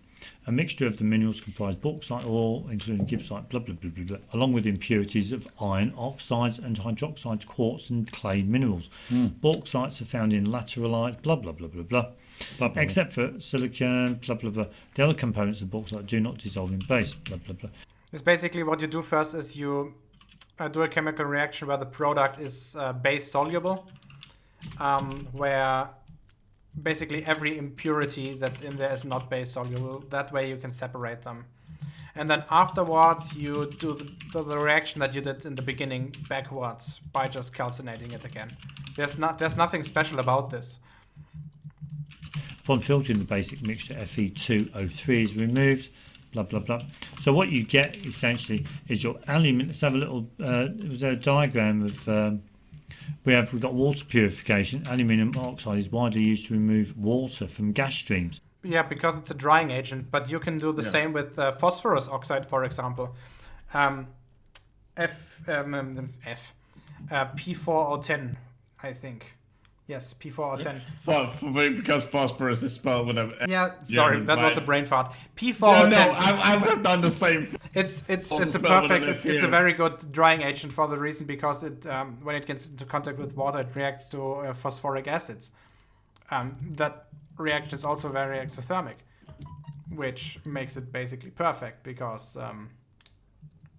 it's just a better energy state for it to be a phosphoric acid than to be the pure phosphorus oxide.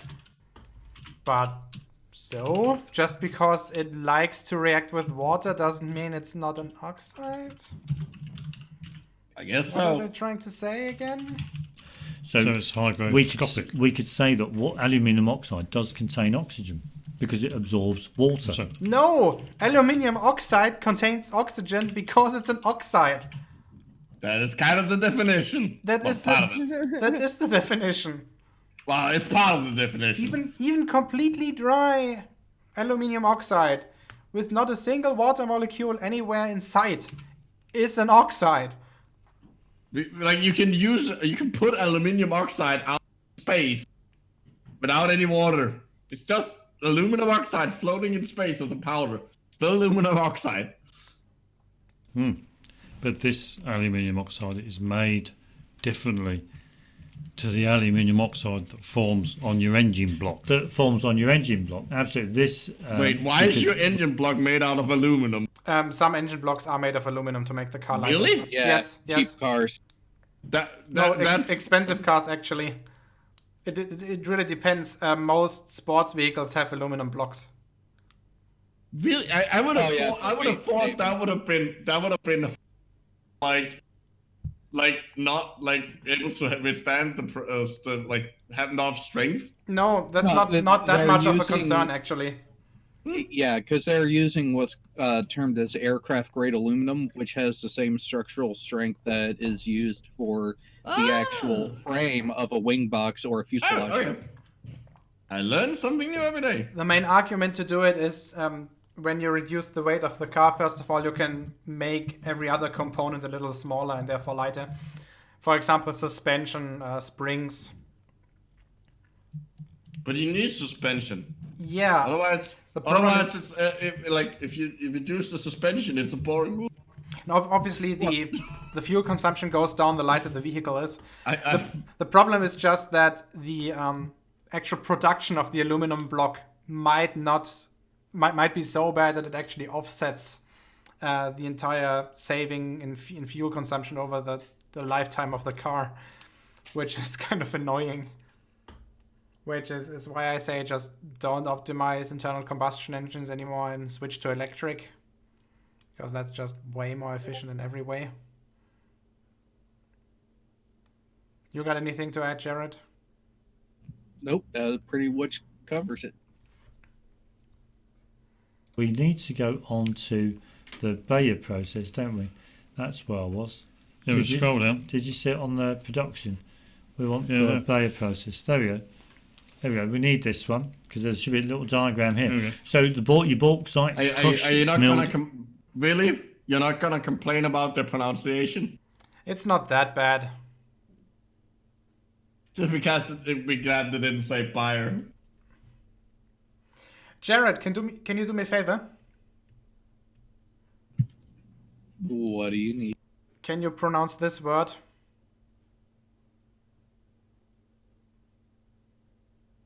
The Boyer process? Okay, that's even worse. Bayer. It's Bayer. As in Bayern.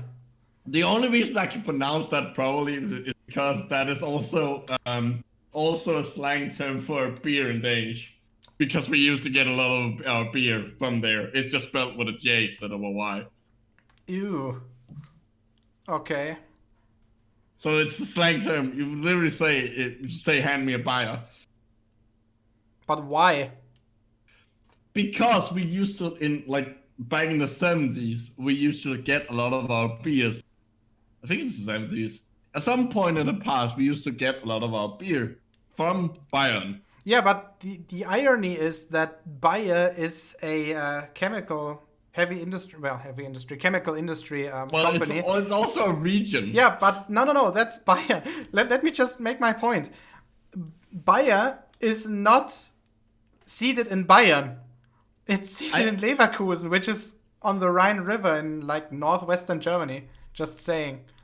I'm aware, but that still doesn't change the fact that that is what the slang.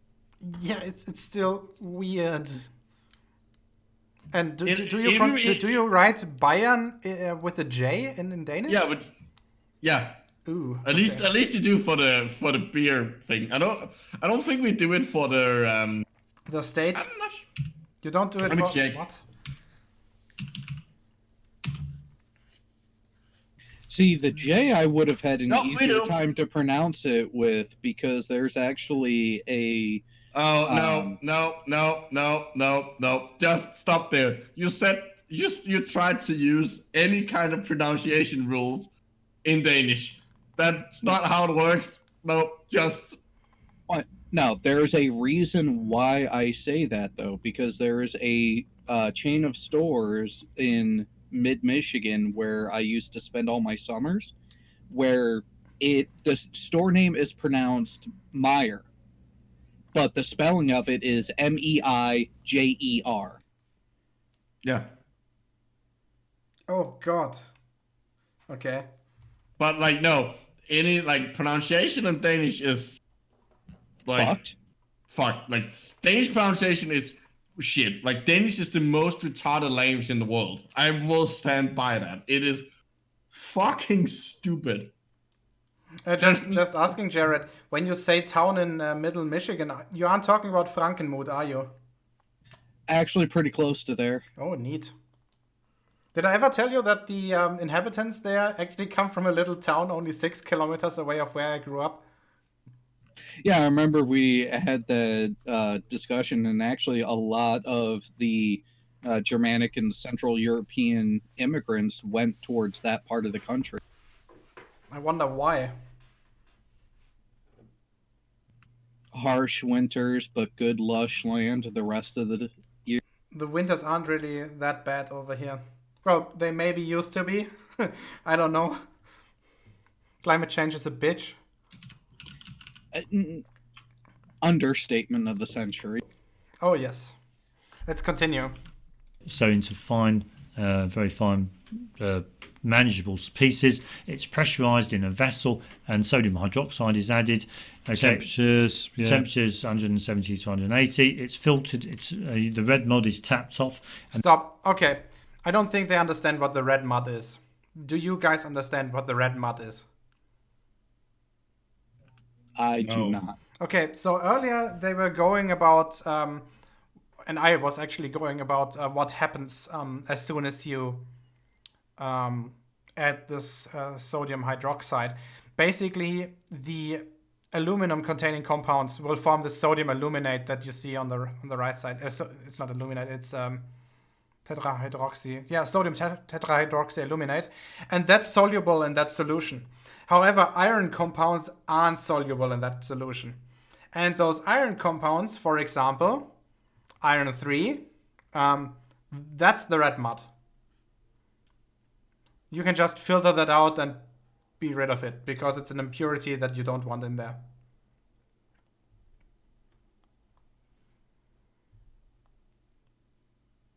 Do you now understand what it is? Yeah. Sorry, I was The muted. problem with the red mud is just that it's, first of all, it's highly caustic for obvious reasons. But it's also so cheap that you can't really use it for anything. So big aluminum mills just dump it into the environment. And obviously that's a very bad thing for obvious reasons. Because it's basically, it's a pH like, I don't know, 13, 14. And because of the sheer size of those mills, mill. I think calling it a mill is fine. Those are just huge hazards. Like if you ever see one of those red mud lakes, you will know what I'm talking about. It's not a good thing. Then you get sodium aluminium hydroxide. Okay, and then Sodium tetrahydroxoaluminate. That gets cooled, it gets crystallized, so it's more of a solid substance that you can manipulate. Then it goes into a rotary kiln, and these rotary kilns are just like your kiln. Oh, it's crystallized, but it's seeded with some aluminium. This oxide. is the worst description. I have a feeling this is the worst description possible. You kind of roboted out there, Micro. I have a feeling that this is the worst description of this process possible. It's not that bad. If you have a little bit of knowledge in chemistry, you understand it. So those two don't understand it. Crystallization, as said, yeah. And it goes through one of these large Rotary kilns. Large rotary kilns of temperatures up to 1100 degrees centigrade. 1100 degrees centigrade. Toasty warm. So it's been imbued, the substance is being imbued with the surrounding air. Bullshit. Again, you could do this reaction in an inert gas atmosphere. The reason why you're using air is because air is free. And for the reaction, it doesn't make any difference. Because all you do is basically boiling out water. Well, boiling out is the wrong word, but reacting the calcinating the aluminum ores aluminum salts that you have in there to release water, and ending with water-free or hydrogen-free aluminum oxide.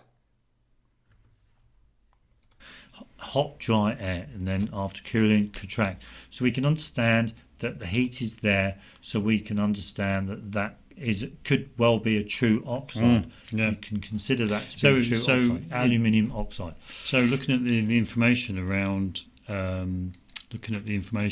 surrounding oxides, one thing that's clearly neglected and totally overlooked is the actual processes that these substances go through.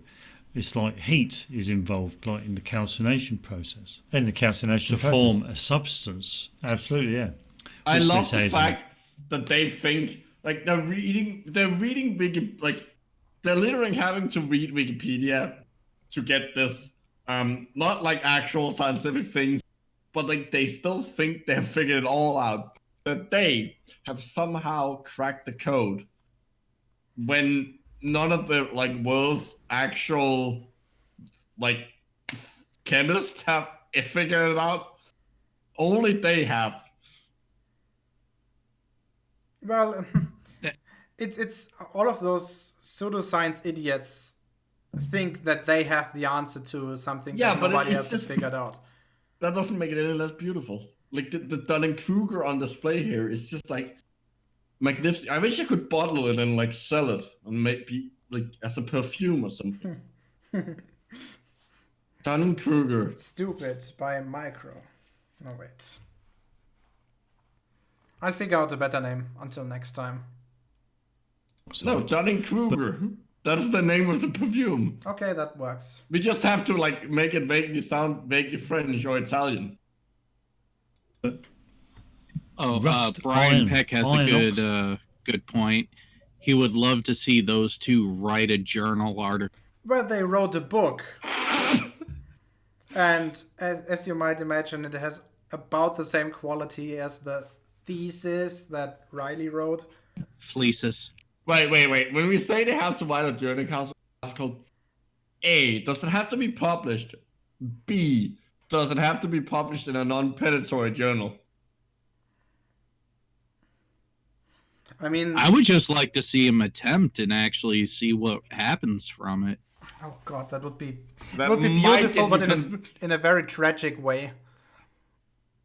Like, if you like, I would be careful because if you force them to it, you might be convicted of manslaughter. You think their brains would explode from having to work a little bit? Just like the language they would need to use to write a proper, like, a scientific paper. Like, I don't think they would be able to. Iron oxide is created through the decomposition of water without any heat. Absolutely. And yet you still get an oxide. I know.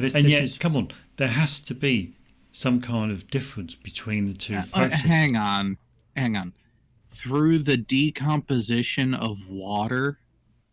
Yeah, I was about to like. Did I hear that right? Yeah, I was about to ask, like, can we go back? Because I think they just said the dumbest thing ever said. Go through. It's like heat is involved, like in the calcination process. In the calcination to form a substance, absolutely, yeah, which they say is an oxide, but iron oxide is created through the decomposition of water. Yep, I was right. Water can apparently fall apart in. They are not 100% wrong here. No, they are. No, because if you're talking about metals reacting to oxides with water, That's not what they're talking about. That's not what they said. Gio, does water decompose? no. Well, if you heat it up enough, yes. Well, if you heat it up, or if you have a redox reaction with it, which is something that happens with metals. Okay, but if you heat it, like, just have water in a bottle. If you heat that up enough, they're saying, okay. I completely misunderstood what they're trying to say. Yes. If you're just heating it up, it will not decompose. It will just evaporate. But no, like, no matter what you do, water is never decomposing. Even if you have iron around, the water is not decomposing into rust. No, not decomposing. That is what they said. At best reacting with it. Yeah. That is not what they said. They're literally saying that when decomposition from water directly into the elements happens at like very high temperatures because the water is very stable, or at like look, you're giving them. Yes, I'm trying to give them every benefit of the doubt that I have. No, stop doing that. They're idiots. Without any heat, absolutely, and yet you still get an oxide. I know. Come on. There has to be some kind of difference between the two processes. Has to be. Well, or the products. There's got to be some difference between the products. How can both be called an oxide when they've had different processes applied to? Because both contain oxygen atoms at the oxidation state -2. To them to make them what they are, and yet they're called oxides. I can't reconcile that piece of information. And we still have to notice that. Remember, there's no proof whatsoever that there's oxygen in the air. Absolutely, there's no proof whatsoever. It's an axiom. It's just a generally accepted given. It's given. It's just like the Earth being a ball. Yeah, and then we could God exists, or or whatever. All of. Wait, are those two guys non-religious flat earthers? Yes, they are. That's weird. They're only the second instance of those type of people that I know. The other one is Riley. I don't think Riley counts.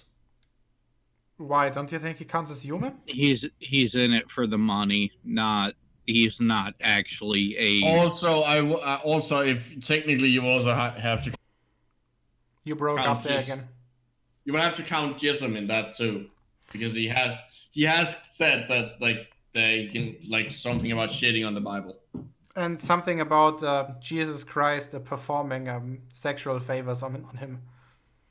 Well, who wouldn't? Handsome Middle Eastern man. These given No, the other way around. axioms. And then we had the science man left to comment. So we can clip these off, can't we? 'Cause we've done all that one. Because I think we only need to cover the sodium. Nice how they already skipped again about the second part of the definition of calcination. They only marked the first sentence and then they didn't talk about the second one.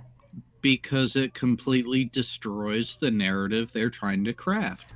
Either that, or because their attention span to being able to read something is only one sentence. Tomato. Yep. Sodium in oxygen. Sodium, okay. Because And of then Science Man. Science man, here we go.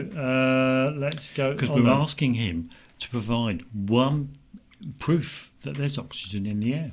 Absolutely, of course, yeah. And he, like GeoStreber, is Hey! You're still pronouncing my name wrong. I'm not mad at you because nobody gets it correct.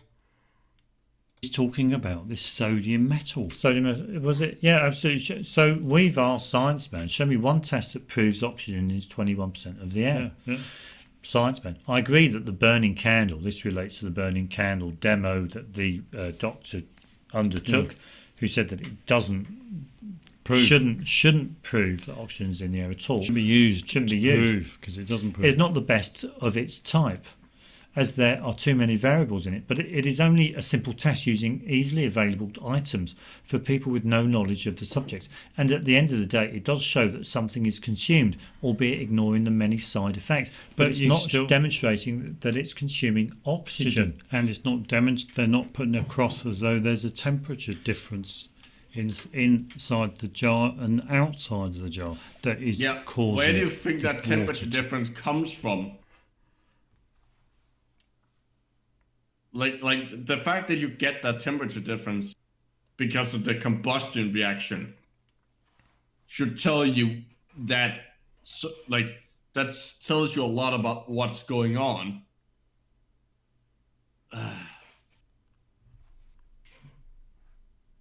There we go. So this is what we've got. So I would say that a massive improvement would be to use sodium and silicon liquid instead of a candle and water, as suggested by another commenter, GeoStreber.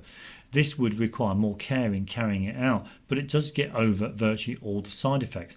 Partly fill your shallow lower dish with silicon fluid.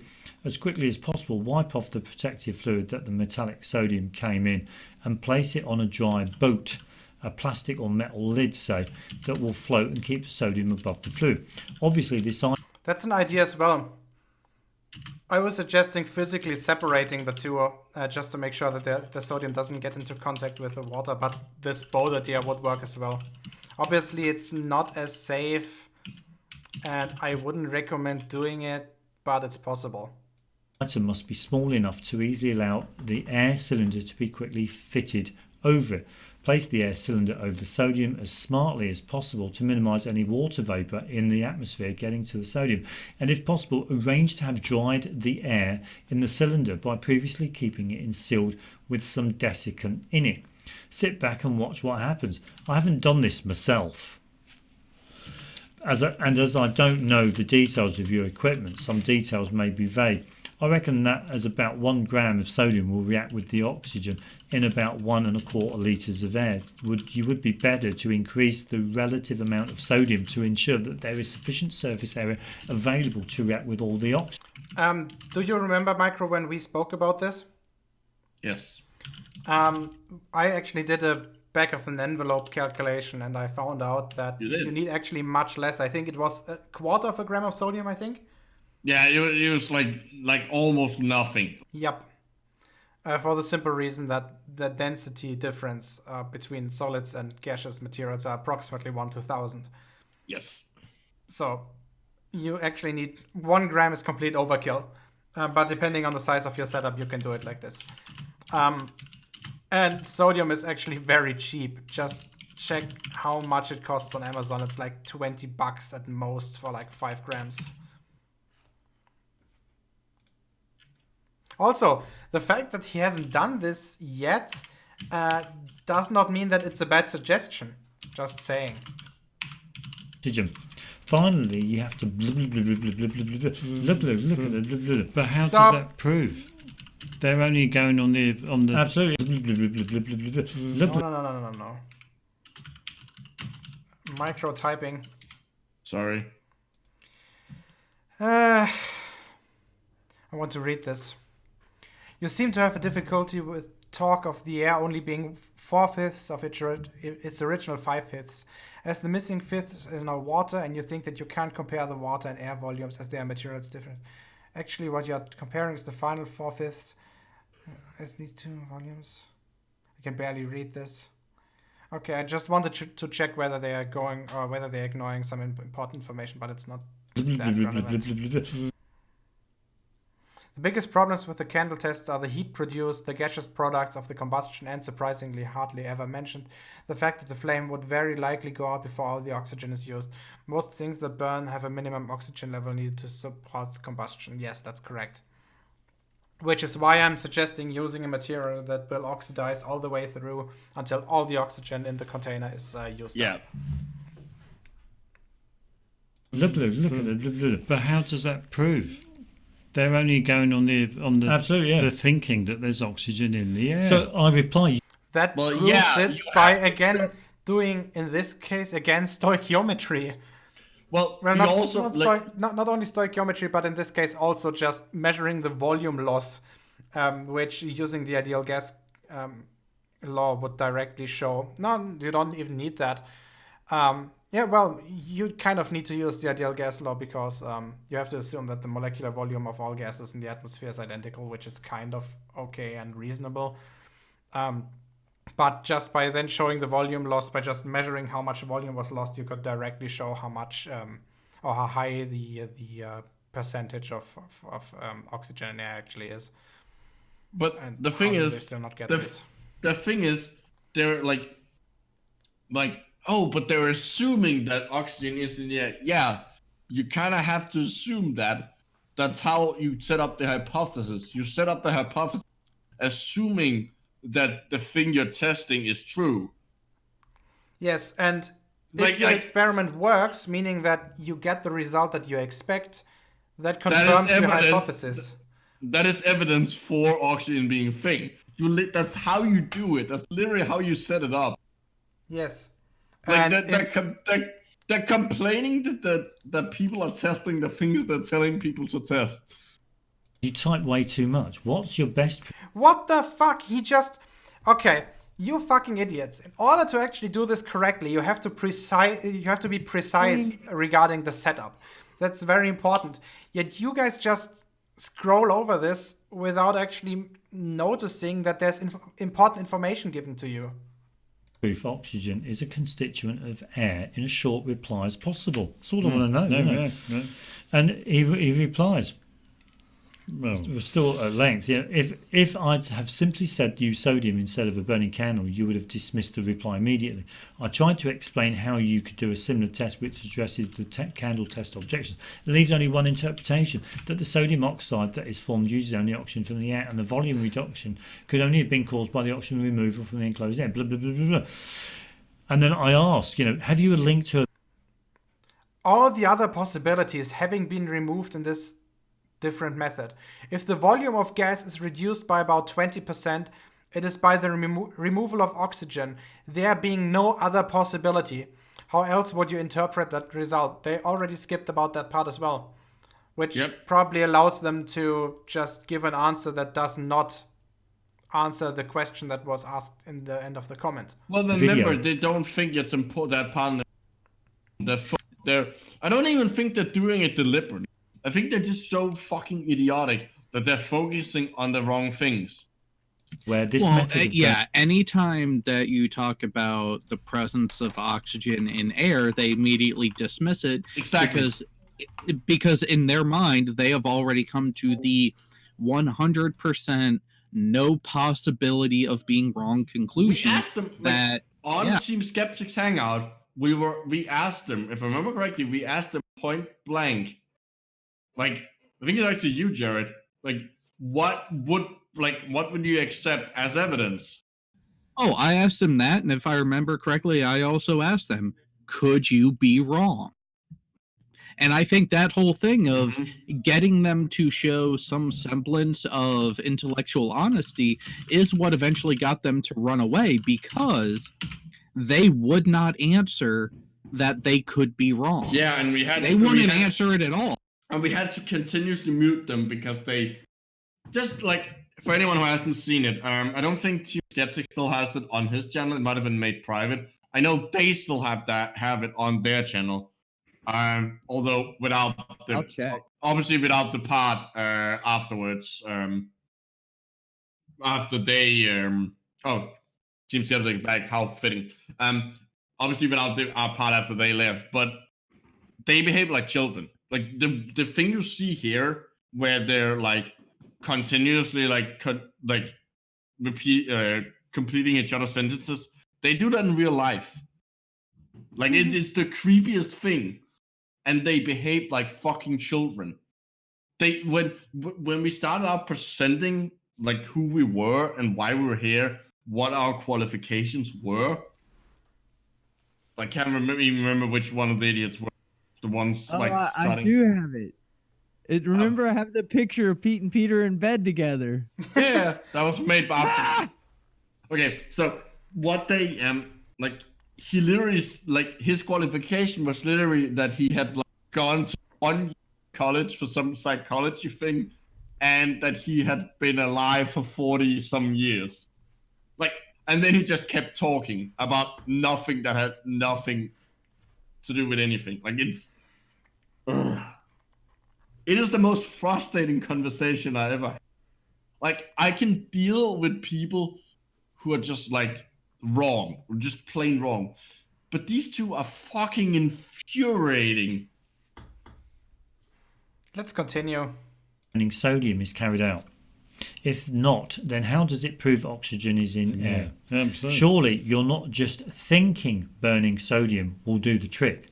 If so, we do not want your thoughts on the matter. We want proof. Sodium reacts with water, not oxygen. Do you notice how they always say that they're talking about only their opinions? Yeah. Yet they have the strictest amount, requirements for evidence for everybody else. Their double standard on the matter is just hilarious and frustrating. Absolutely, yeah. And then Science Man, again, another lengthy comment. Yeah. No, I haven't got a video of this test, so how do you know what's going to happen? Because we have a basic understanding of chemistry. Also, some of us have done. Video. Wait, no, stop, Micro. Some of us have done the experiment. We just haven't filmed it. That's what I was saying. I have done a reaction with sodium in the lab, and the easiest way to just dispose of waste sodium is just to put it on a ceramics, basically a plate, and just put it at a position where it can't hurt anything. And just wait, because it will oxidize relatively quickly. In a few minutes, it's completely gone. It's just white powder left, and you can just basically dissolve that in water and flush it away. Just because we haven't filmed this does not mean it's not true. You fucking idiots. Ding. Did you know the transatlantic slave trade wasn't actually true because no one filmed it? Ooh. Also, using their logic, you can deny that this transatlantic slavery took place because you haven't filmed it.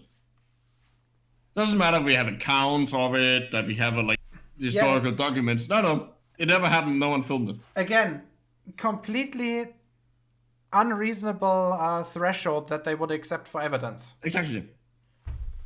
If you've not carried out the test or the demonstration, or you've not bothered to do it, then how do you know what's going to happen? But how does it? They're not explaining how it proves. How does it that prove there's oxygen in the air that's been absorbed by the sodium metal. You two idiots are briefing not right now, proving- sadly.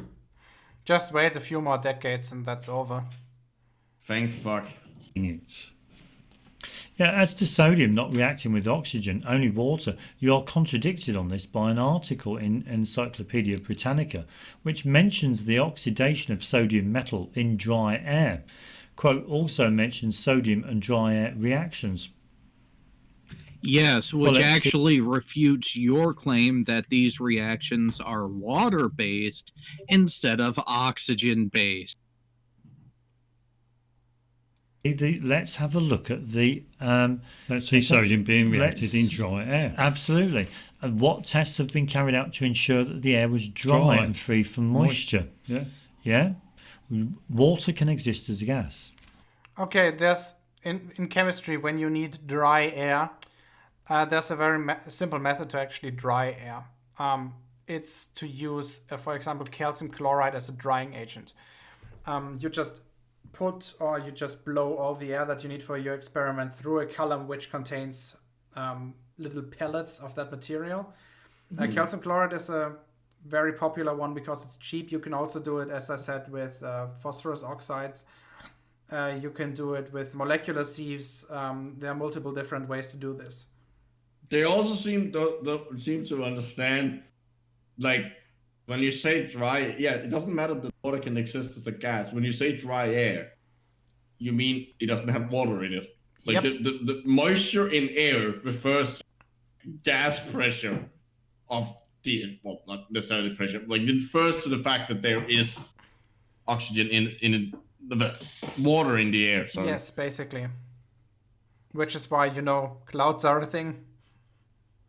Well, no, clouds are not gas. I They're know liquid. that they are droplets, but they form because of the condensation ice. of water vapor. Yes.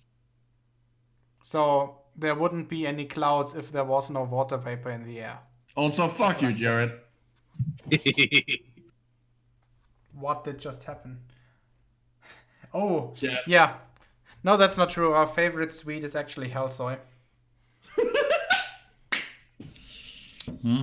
How do you know that water is present? What tests have you carried out? Water doesn't need to be present. That's the point. They got it backwards. What methods have you employed to ensure all water, in whatever form, is free from an environment? How do you know how do you know the opposite? You're the ones contradicting all of, like, modern chemistry.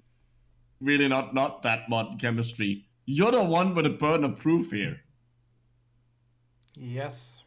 There's no point in doing all this kind of stuff. Yeah. Again, in Industrial and Engineering Chemistry, Volume 49, Number 11, an article, Reaction Rate of Solid Sodium with Air by Howland and Epstein, specifically mentions the reaction rate in dry air as being quite quick, especially in the presence of nitrogen. But they're still not. But if there's nitrogen there, then what is it? Why is it being able to burn then? Oh, Exactly. Because it's not only nitrogen. It's also oxygen. That's the point. If you think what? No, I think they might actually be saying. I think maybe I misunderstood them because they're very hard to understand because they speaking weird, like, nonsensical sentences. But I think they might actually be implying that because there's nitrogen in the air, things wouldn't be able to burn with the oxygen because the nitrogen is there. Okay, then they are just wrong again because you can just make the experiment and mix pure nitrogen and pure oxygen in whatever ratio you want, and then see whether you can burn something in that mixture. If I understood them correctly, they're essentially saying that, like, nitrogen works as an inhibitor for, like, oxidation reactions. Okay, are they familiar with the fact that magnesium can actually burn in pure nitrogen? When you burn magnesium, even under air, a significant fraction of the oxidation product is not magnesium oxide, but magnesium nitride.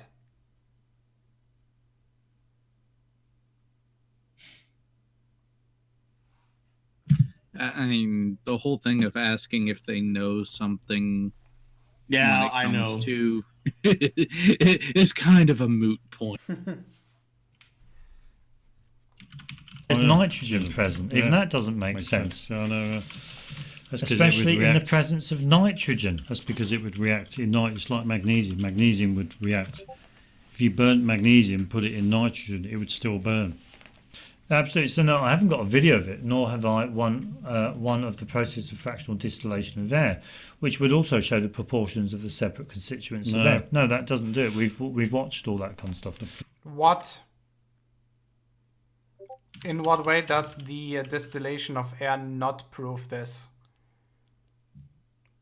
You can check how much air you distilled, but basically you have to.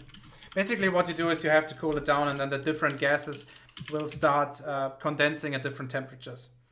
And by measuring the amount of gas that you put into the system and measuring the amount of liquefied nitrogen, oxygen, and all the rest that you get out, you can get the fractions of the gases in the atmosphere that you put in. That's actually very good proof of this. It's actually how we discovered multiple of the noble gases. Yeah, because that's pretty much the only way you can. Because, yeah, that's one, and the other one is spectroscopy. well, yeah. By just checking the emission or absorption. I mean, that's, spectroscopy, because that's how we saw helium. Because we looked at the sun. Yes. That is why it's called helium, as in Helios, from And the sun. it's also called helium because we originally thought it would be a metal, hence the ending IUM, and Yeah. not the ending that we established for noble gases ION. Yeah, so it's not helion. Yes, unfortunately not. It's just one of the weird trivia. Helion, that's a good word. I know.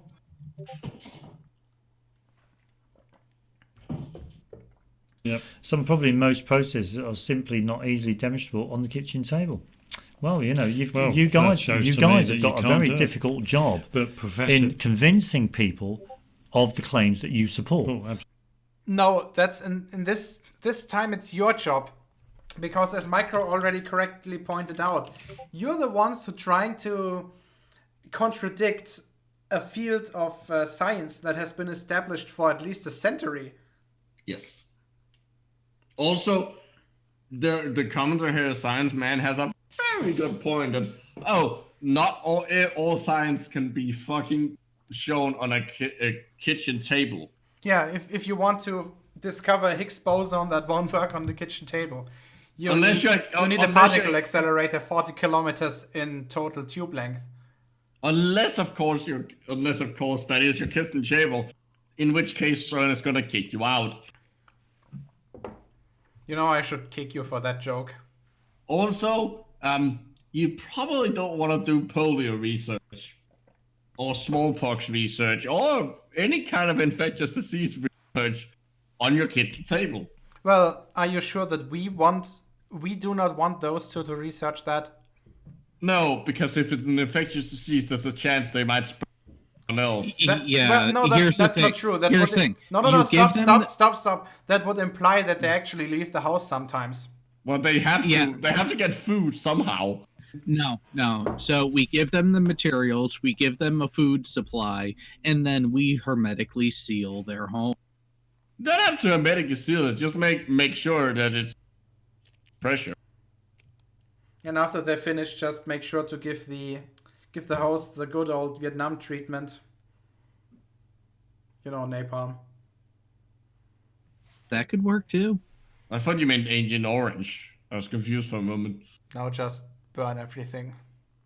But Professor Schitzler, he says that there's oxygen in the air because just doing his rust demonstration. Absolutely, yeah. Just doing proves it. absolutely, Okay, yeah. no, Just doing the no. Okay, hold on.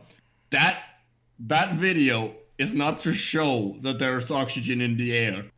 No, That that is- video is to that show is- that iron can exist in multiple different oxidation states. That is a Royal Society lecture for the public. It is meant to show, oh, hold on, look at all the cool shit chemistry. Like it is not meant to show what they're saying. And yet they're taking it as if he is using that as proof of oxygen in the air, when in fact, no, that is not what he's trying to show, because he's expecting that his audience is so idiotic that they deny basic facts of science. Wait a minute, you mean these guys are misrepresenting something? I'm saying that fucking idiots. Ding. Thank you. Wait there, let's see if I can get it. Did I get it? Wait there, he's got it. I want to get it. Yeah, just doing this. I think it was it Sam? Oh God, we're back to this shit. I don't know. Was it before? Yeah, there. Yeah, there it was. Yeah, that's way before. That was after that. Ugh. Was it? Yeah, let's have a little butchers. He hasn't got it there. Yeah, it was after there. Yeah, just doing this. Right, yeah. Those having lab this. clothes Now are the way to clean. Seems to think that this is adequate to demonstrate. Well, I must say that for like presentations or something, it makes sense to have a clean one. But I know.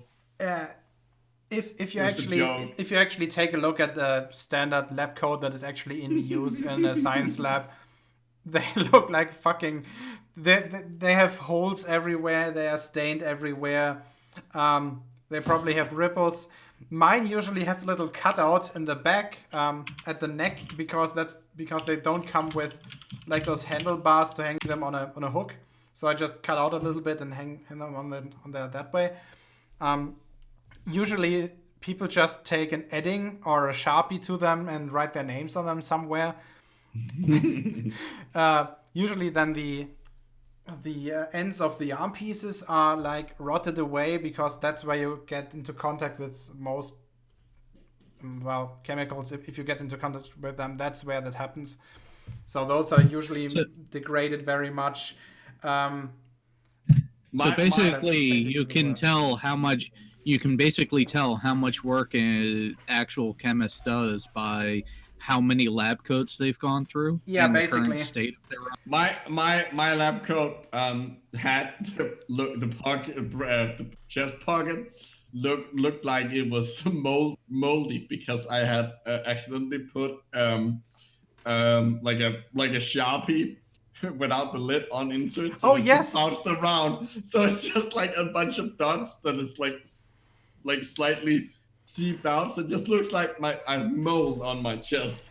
That and for example those when you have a ball pen and you forget to click it and put the tip back in, and then there's all those blue little streaks at the pockets because every time you put them in they like roll up a little bit and a little bit of the color is placed on the lab coat.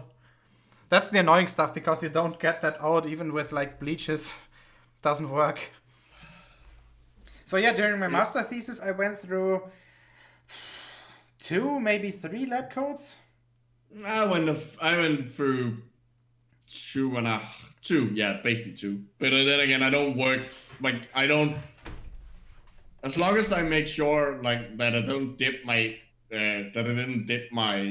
my sleeves into like the cell culture, I was fine. Yeah, the sleeves are the worst problem. The thing is, when you drop stuff like some weaker acids on them, the lab coat will not fall apart. But when you put it in a washing machine, it will. And then after washing it, even with some like bleaches like Vanish Oxy Action or something to make them white again, even though they are white, they will be full of holes. You know, white and full of holes, Yeah, just like your standard American school child. Ooh, nice one. Yeah, I didn't have that problem. Anyways, that's enough about lab coat. This is just you and me nerding out. So I must say though that I lost one lab coat by basically accidentally ripping all the buttons out. nice. Yeah, no, that was not nice. There was a hanging nail in the freshly renovated lab, which is something that shouldn't happen. On the other hand, they also managed to accidentally hook up the eye wash dispenser emergency thingy to the hot water line. Oh. Okay. Yep, that was. Luckily, they saw that in the first inspection, because something like that can cost you an eye, literally. The oxygen is yeah, in the air. Yeah. He does. He's teaching this at the Royal Institution. Yeah. It's got a top-notch kind of like place. Yeah. That beaker full of potassium permanganate solution gives me a little bit of anxiety, because it might not look like it, but potassium permanganate is actually a very strong oxidation agent. Yeah. You know, it's where Comfy Davy. And how do I know it's potassium permanganate? Because of the color. Yeah. This very clear, beautiful purple color. Is It's a typical for very, it. very pretty color. Until you start playing around with it because it's so pretty. Yep, it's nasty. Then not you don't burning. have fingerprints anymore. Yeah, but nitric acid is actually worse than this. You know, the stuff that discolorates your fingers so they become yellow. Yeah. Have you ever seen that? That's actually a No. reaction with. I think it's a reaction with the protein. Well, probably keratin then. No, Well, probably protein in general. I don't know. I have to look it up. But whenever you Like see a most chemist, like- whenever you most see a like- chemist with yellow fingers, you can assume that he worked with nitric acid Or the smoker. or that. But So most of that type of reaction with proteins, it's a general reaction. Possible. I don't know. Absolutely, he's not burning sodium. He thinks this is quite adequate. Yeah. And so if it's not, this isn't good enough for us, but it's good enough for him. Absolutely. There's something seriously Absolutely wrong. wrong. If people think there's oxygen in the air as a constituent, 21%, we'd love to see some actual proof of that. Rather than just what we've seen so far, just opinionated statements. Again, Because no.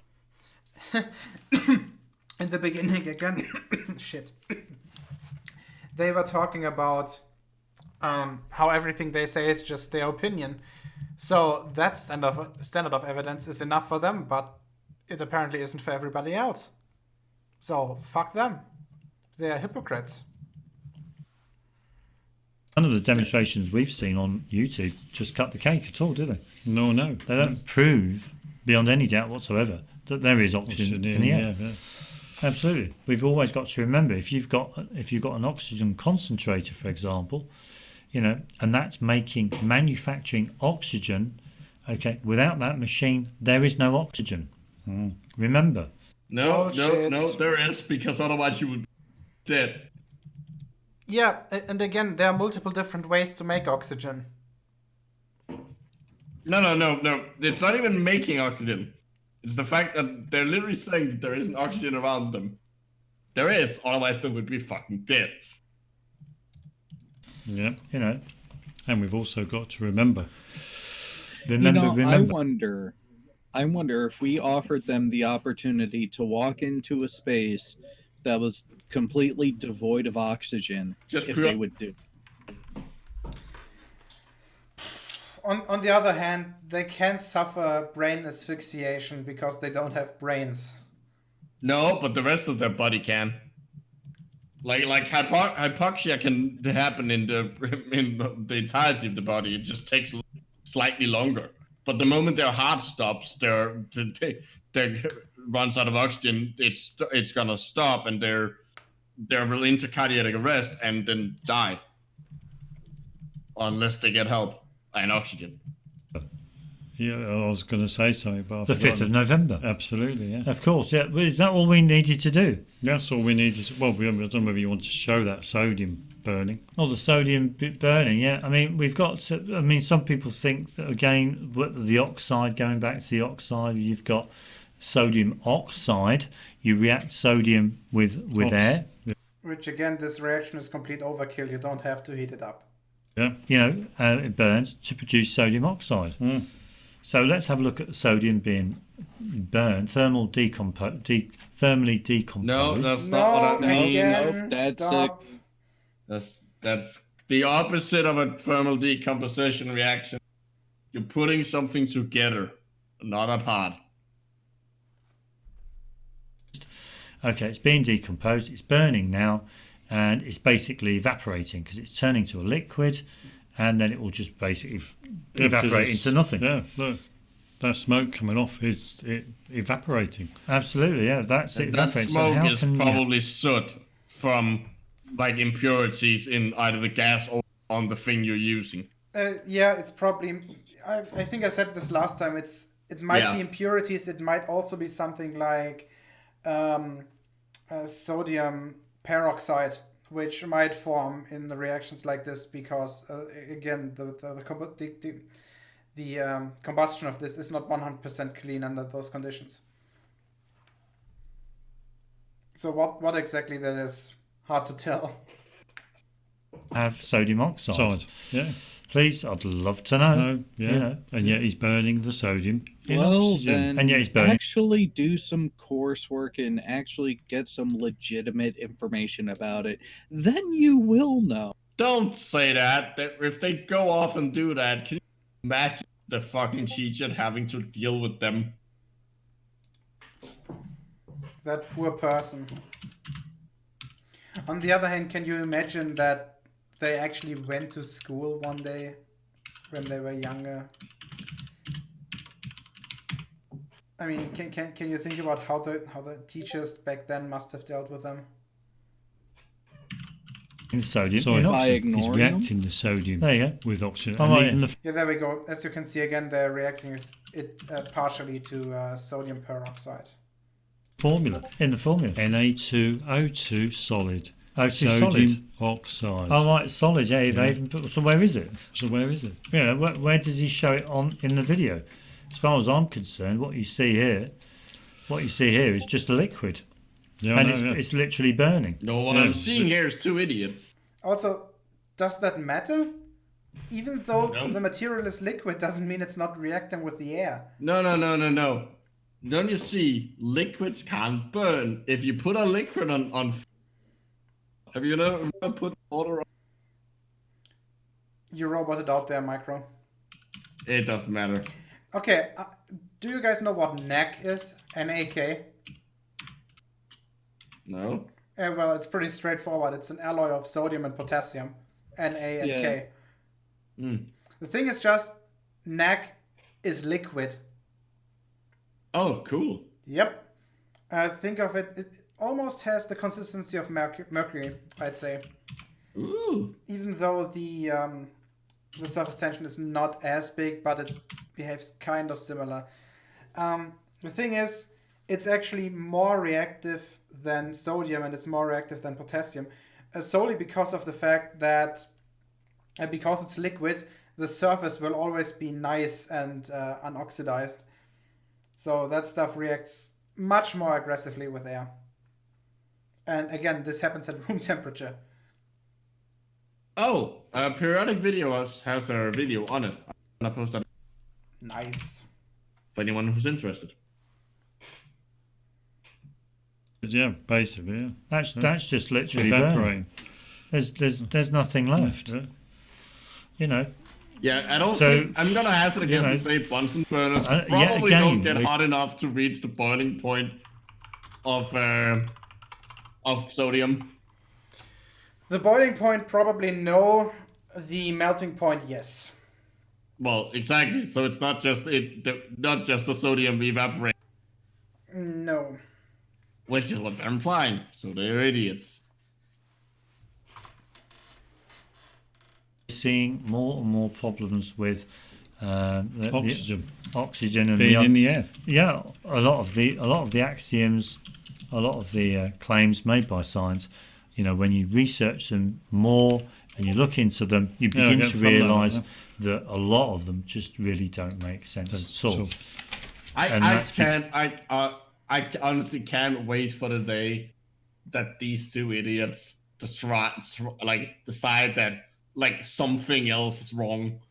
Like they go off like completely off the rail, even more off the rails, I should say, and like just claim that like iron doesn't exist or that like the flu is nothing. Like things like everyone has experience with. I have a better idea. Something like, and you thought you have to breathe? Wrong. Exactly. Because the actual Well, claims. but that who they're- would upload the video then? Good question. They got to do it live.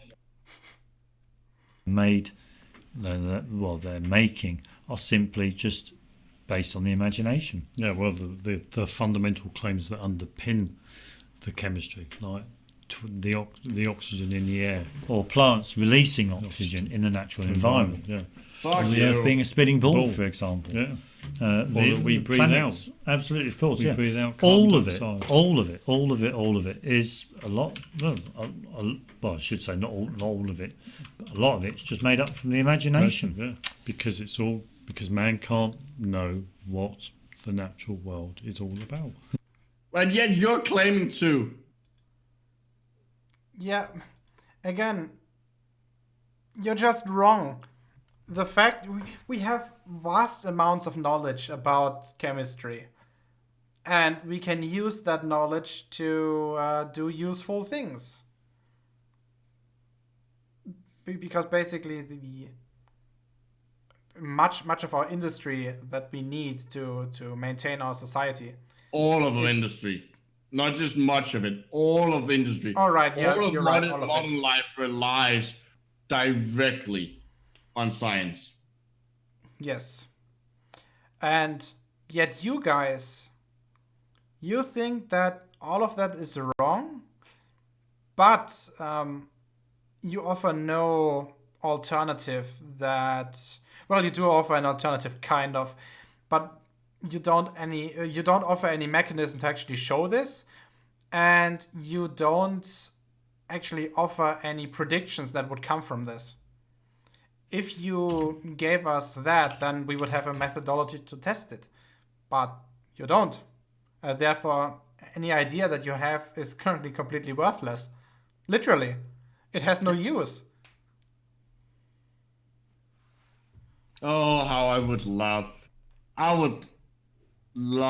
to have a, like, not a discussion because they gave the children. I would love for them to try and go into like biochemistry of photosynthesis to prove it wrong. That would just be it would be a beautiful shit show. They probably think that the oxygen that it's the oxygen in the too. Maybe. No, they probably think that because that they probably think that is the mainstream understanding. You're forgetting something very important here, though, Micro. You assume that they are able to think. That is a good point. Man can never know the Can true never know. nature of reality. Reality, yeah. No, man can never know. That is technically correct, but what you guys don't mention is that For the wrong reasons. No. But we can get very, very close. Because, as you guys point out, science can never be 100% correct. That's just the nature of science. There's always small errors in there. But we can zero in on something, which is what we have been doing for the last 250 years or so in chemistry.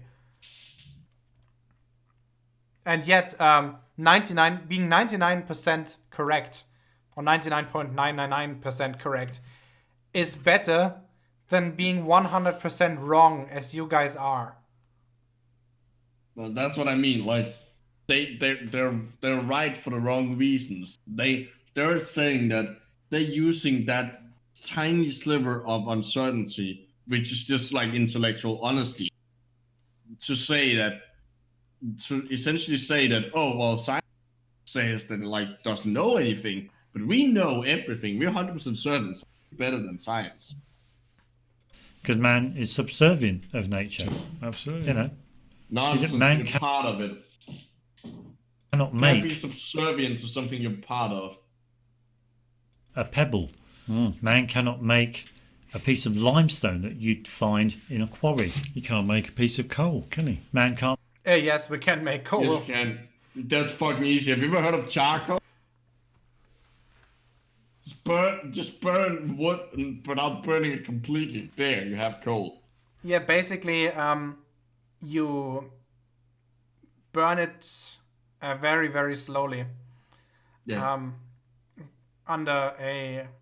Basically, you want just to have enough oxygen in there to slightly glow. But you don't want it to really burn. It's more like charring. That's why it's called charcoal. Yeah. Make a Also, piece of- I mean, you could even if you want to say, okay, but you can probably make that too. There's just no point in it. coal. Man can't make a piece of graphite. Yeah. Yes, we can. Yes, we can. Be great if you could. wouldn't it? Hang on, let me grab one. You can't just grab a pencil. There, the graphite is made. Nope. I just grabbed one of my hockey sticks. It's carbon, so it is. There we go. Nice.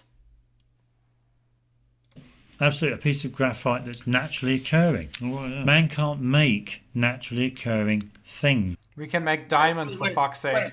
Wait. But aren't they claiming that oxygen is a man-made gas? So we made that. Apparently. Also, what do they think do they think computers occur naturally? Also, I want to point out that we have created, like, pretty much like all of the elements heavier than uranium and then magnesium. You forgot one. Wait, I forgot one? Yep. There's Which a one? there's a lanthanide that only has radioactive isotopes. It's called promethium. No, I was talking about the ones we've created. Yes, promethium. You forgot it. When you were okay. talking about technetium and everything heavier than uranium, Yeah, sorry, yeah, right. you forgot promethium. Oh, I think yeah. it's 57. I need to look it up. Wait a second. Which is an awesome name if you think about it. So It's yeah, element 61, not 57. yeah. So in other words, we've created fucking elements. We've literally fucking made elements. Heck, for fuck's sake, we've made Higgs bosons. We have created fundamental particles.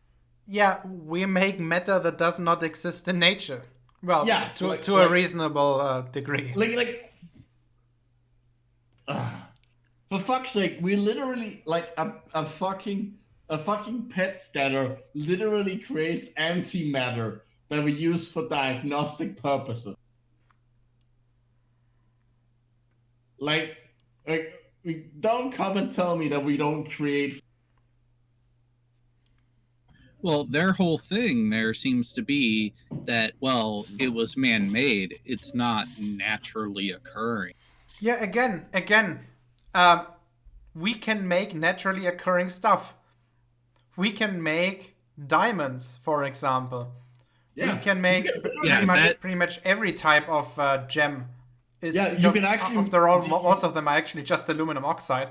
Rubens, for example, are aluminum oxide. No. I mean, are those titanium oxide? Wait a second. I can't remember. No, I don't think so. No, but there's literally companies that you can pay to get your loved one's ashes turned into a diamond. Yep. So I was right. Rubies are aluminum oxide. What about sapphires? Let's see. Because I mean, sapphires are technically than. I'm thinking of emerald. There's some diamonds are actually not that. It's just that the perfect ones, like high carat ones, are rare. Okay, so sapphire, that's also aluminum oxide. What about emeralds then? I know there's one that is like super weird. I mean, I wouldn't be surprised if a few of them were titanium oxide. Let's see. That is where is it? Ooh, emeralds are a beryllium aluminum That's the one I was silicate. thinking of. That's the one I was thinking of. I mean, it's not super weird that maybe a bit. Hey, where's that South African geologist guy when we need him? Yeah, you want to be careful with beryllium. It's kind of a nasty element by itself. Beryllium is the most toxic non-radioactive element. Yeah, and it's also the element that are used in the X-ray tubes at work. Oh, Yes, because it's so light that it basically is transparent to X-rays. It's the actual filament that we use to generate the particle. Oh, so you're not using it as the window? No, it's the actual generation element. Ooh, what are you nice. using as a window then? Because I thought beryllium was the normal one to use X-ray windows. Now, so the window is the element in that case. The actual aperture is just wide open. Oh, so it's just okay. like so you're regulating the amount. Yeah, okay. You don't really need a window in that case. No, exactly. Awesome. Okay, 10 minutes to go. A bit piece of graphite. 4 hours. I meant graphite as in that you find in the, Oh right, yeah. you know, you find in as a rock or a mineral. piece of black salt. Piece of black salt. You know, man cannot make any of this stuff. No. Man can only use these materials in order to make other materials. Where that do you he think can know, pharmaceutical that he can come to know. drugs come from? Do you think we like built them like Lego? Like like anytime you buy any kind of drug, it is, unless it's a peptide, if it's a small molecule drug, it is made by chemists. There are some organic chemists who have sat down and figured out a way to construct that molecule and exactly that molecules in the highest amounts possible Yep. out of elements. Example, aspirin. Yeah, which originally started, which you got from willow bark. Yes, exactly. But then you improved it by turning it into aspirin, which actually breaks down to salicylic acid in the stomach. Yes. The reaction to make aspirin is actually one of the simplest ever. It's called the Kolbe-Schmidt reaction. Yeah, we don't. Fun fact: we don't get it from willow trees anymore. That would be a lot of willow trees. Yes. No, you synthesize it directly from phenol and carbon dioxide, I think. Oh, that makes sense.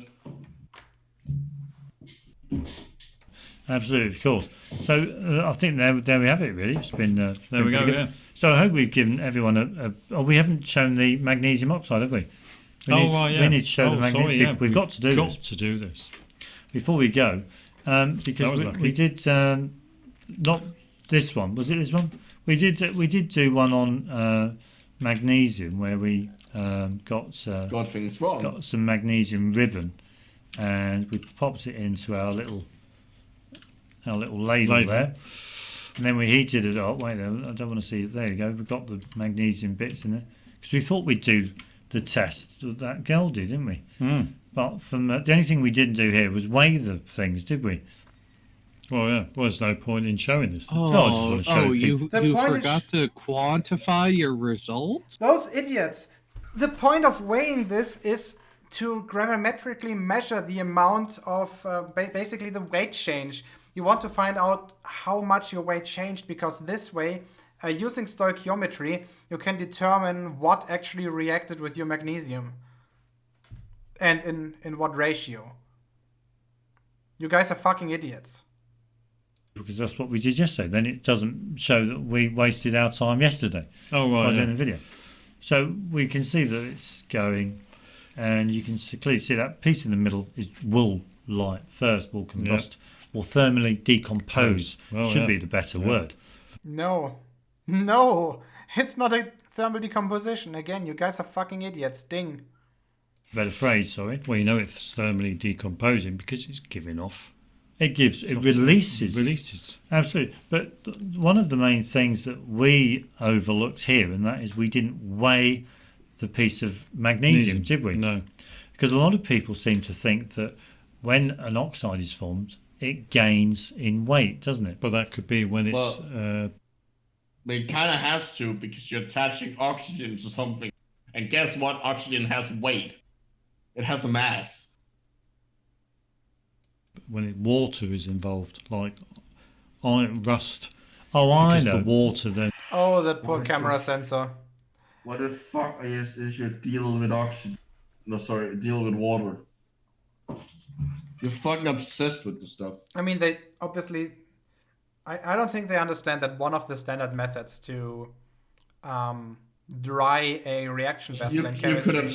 You could have stopped that. Don't understand. Okay, so whenever I need a reaction vessel that's completely water-free, the easiest way is just to heat it up with a heat gun, quite similar to what they are doing here.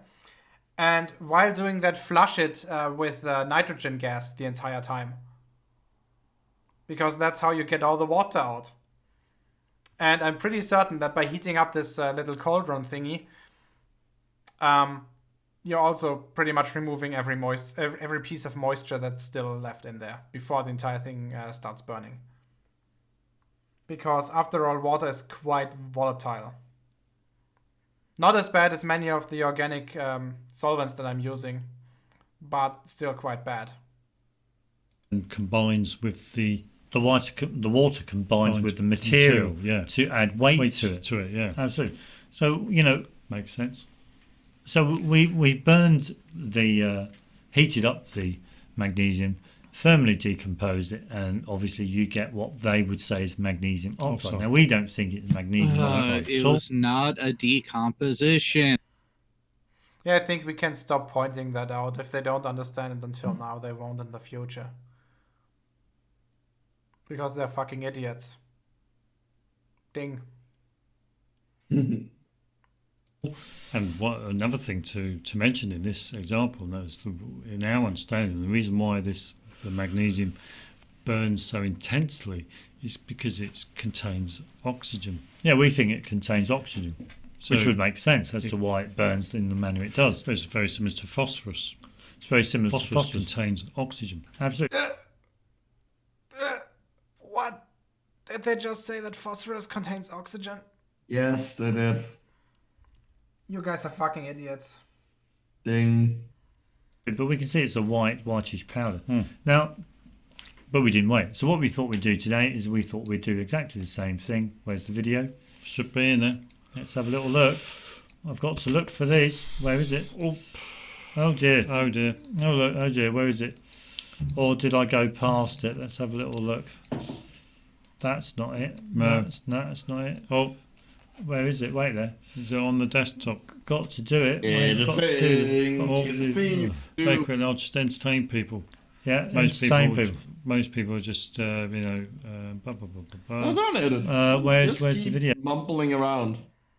Now, was this a live video or a They don't do live videos. This is pre-produced. They just film it out into one long stream of bullshit consciousness. Yeah, then, do you think? I'm sure I put it in the folder. Wait there. See, this is acceptable if it's a live stream. Yes. Not acceptable if you're doing it as an actual fucking video. Well, the way that they are doing it is obviously they don't pre-produce it in any I know, meaningful that's way. what I'm complaining about. They just start the record button, then basically do the same thing that we do, then stop the record button, load the entire thing up. Yeah, but the difference is... We are doing it live. Yes. Which is, they can edit out errors if they want. We cannot. You think we were saying half of the shit we are saying?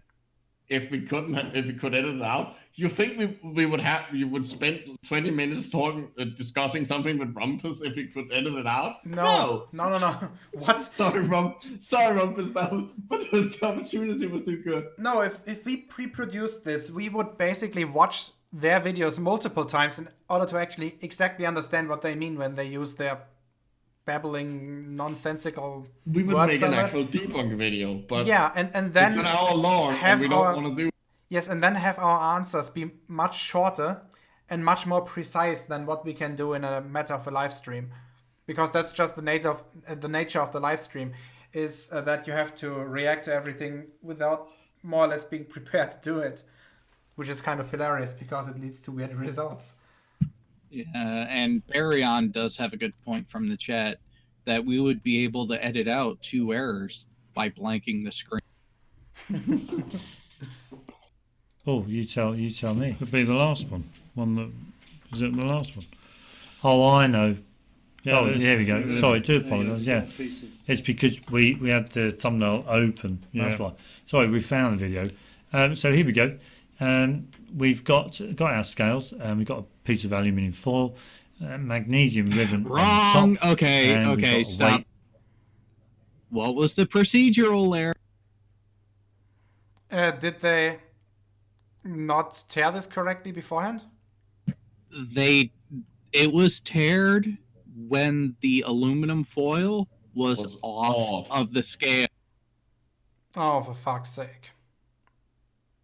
So that 3.05 grams is the the weight of the aluminum aluminum. foil and the magnesium strength. Well, Yep. let's just hope that they include the aluminum foil later.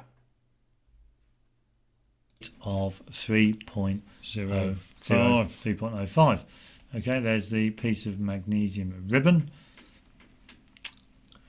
Absolutely. So there we go. And here we go. So all you're going to do is heat up the ignite the magnesium ribbon. We're going to ignite the magnesium ribbon, drop it onto the aluminium foil, and let it cool down a bit, and then pop it back on the weighing scales or on the scales, and see what it weighs.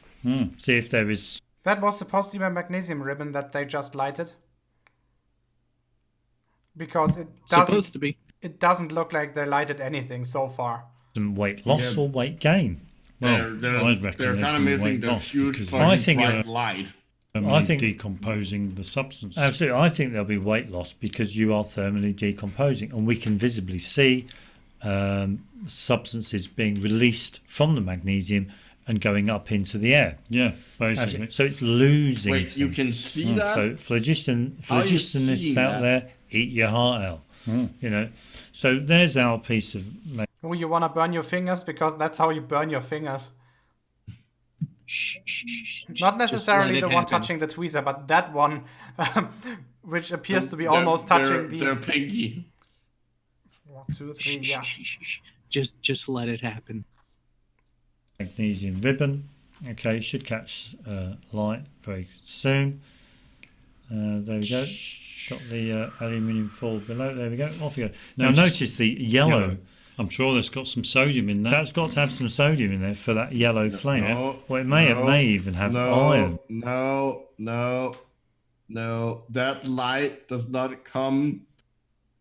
It's yellow because that's the temperature, because that's heated air.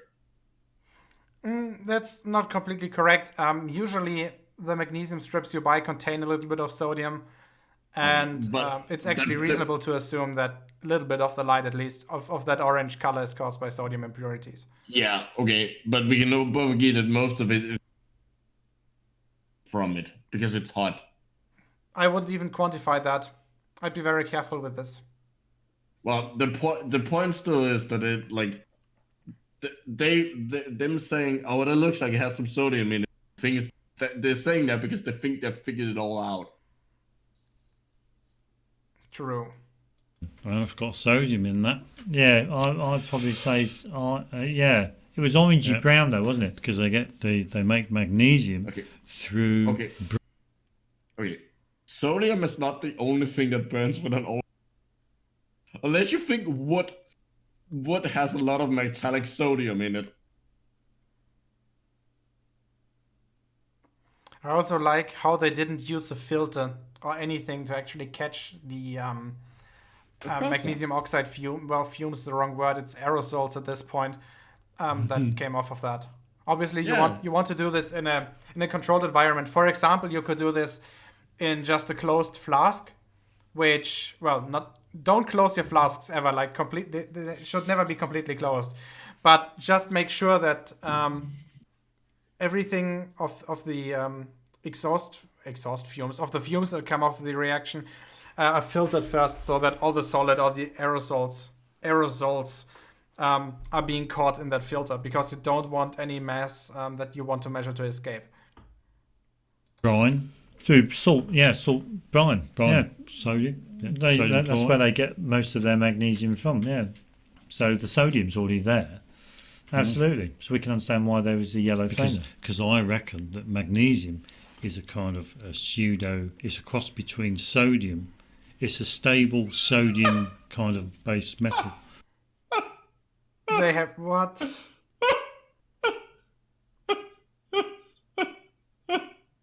That might have killed me. That's the dumbest thing they've said so far.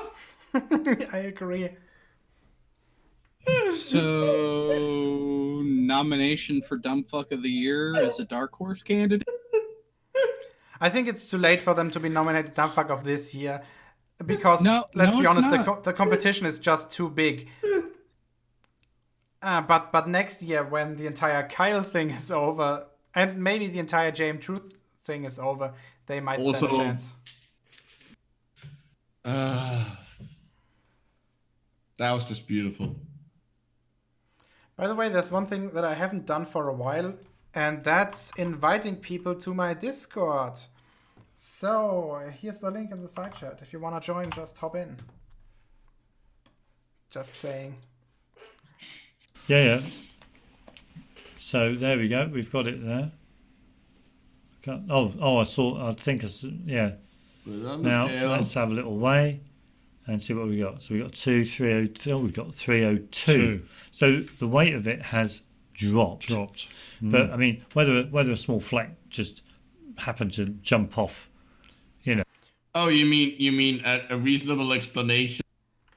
Also, how much of that weight is aluminum foil, and how much of that weight is actually also magnesium strip? how precise is your weight? Yeah, exactly. That's the point. If most of this is just dead weight from the aluminum foil, then the increase in weight that you expect is actually very close to the actual resolution of the scale. And even then, it actually says it on it. So you can see that because it just has 2 decimal points after the gram, so it's accurate to 10 milligrams, which is why, again, I need to know how much that magnesium strip itself weighs to know whether this scale is even able to resolve this. And not just that, keep in mind, they did that combustion reaction on that aluminum foil. What temperature does magnesium burn? No idea. 1500 maybe? Let's check. I don't know. I'm willing to bet that it caused some issues with their aluminum foil. Yeah, because aluminum foil isn't just pure aluminum. Holy shit! Flame temperatures of magnesium and magnesium alloys can reach 3,100 degrees Celsius. Damn! Yeah, because I'm pretty sure, I might be wrong on this, but I'm pretty sure like most of you go out and buy aluminum, it isn't just pure aluminum. Yes, that's true. There's polymer sprayed on it on one side usually. Because like, so your food, any food you put into it doesn't end up tasting like aluminum. The same way that like, if you ever had a can of soda or beer or something where there's a you get that slight metallic taste. Yeah, because if there's a glass container. Yeah, especially if there's a scratch or some hole in their covering on the inside, like their coating on the inside of it, like it. If you ever had a beer that tastes like that, yes, it's horrible. By the way, Micro, by the way, that's because of a contact electrode. Because those beer cans are actually, they have 2 layers. The inside is, I think the can itself is aluminum, and then there's an inside layer of tin. And if there's a scratch where the whatever the content of the can reach the aluminum, then you have a contact electrode, and basically all the tin will oxidize away.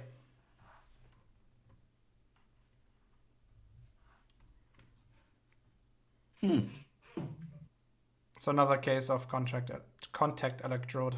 I mean, it's yeah, possible. so But we've got again, improper procedure for how to handle and control the reaction on top of the vessel that they are using to help contain it for their measurements. There are so many procedural errors here. These numbers can be freaking thrown. Yes. The scale should at least be 1 order of magnitude, if not 2, more accurate. Two. Better is 2, yes. The scales that one is still one. You're still. I wouldn't accept that. One is a bit still too accurate for my taste. Well, again, it depends. It depends I know on how much probably- magnesium is actually on there. I know, but it probably would be like enough technically, but And second I of would say all, using aluminum foil as a backplate is not adequate. Something made from ceramics would be much better, because it cannot react with it whatsoever. It cannot be attacked by the magnesium, even if it's burning very, very. I just realized I'm a scale snob. I didn't realize that until now. Look, the scales that we have at university, they also go down to 1/10 of a milligram, so they are 2 orders of magnitude more accurate. I'm than this. aware. Like I've worked with some like any I don't accept scales that you don't have to put into any kind of cover, so the air movement. Oh yes, you know that your scale is good when breathing on it causes it to fluctuate. Yes. Which is why That most of them, the ones we have, they have like those 3 little glass doors, one on top and one on each side. Those are the best in my opinion. Oh no. I can do you one better. We have suction on them. Ooh, nice. Well, to keep a constant air pressure inside them, you have to turn the scale and the suction on. 302.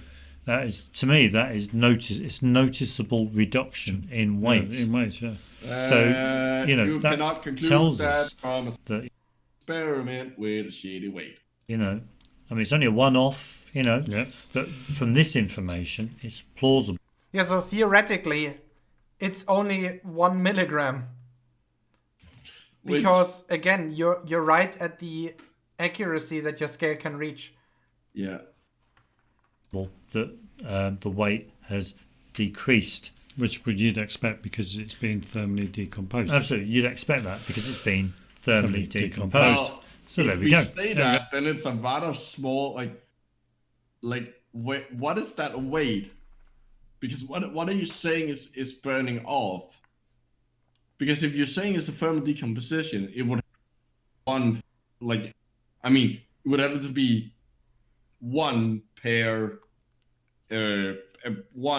atom, or like maybe a half per atom of magnesium. Also, it would have to be something per the atom of magnesium, which would have to weigh it would have to be a quite low weight. Also, one thing I just noticed is just repeat this experiment with sodium. Just put a sodium cube or whatever on your scale and wait. You will see the weight increase. Yep. Good. And we can actually make The thing quite nice. Yeah, we talked about this last time with the magnesium, that it would increase weight, Yes. and even early in the stream. There we go. Wasn't that great? Wasn't it? Eh? So there we go. We've shown all those. There we go. There we go. And there we go. And I don't like them skipping through the video collection.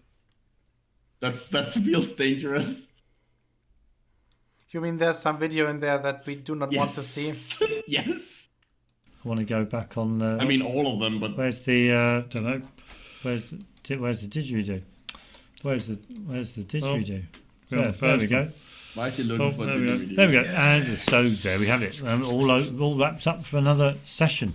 Stop So rubbing your hands. there you have it. Oxides. What are your views? Final views on oxides? Oxides, I'd say it's You need heat, don't you? it's the term oxide is generally it's a made up, is a conceptual term that's applied.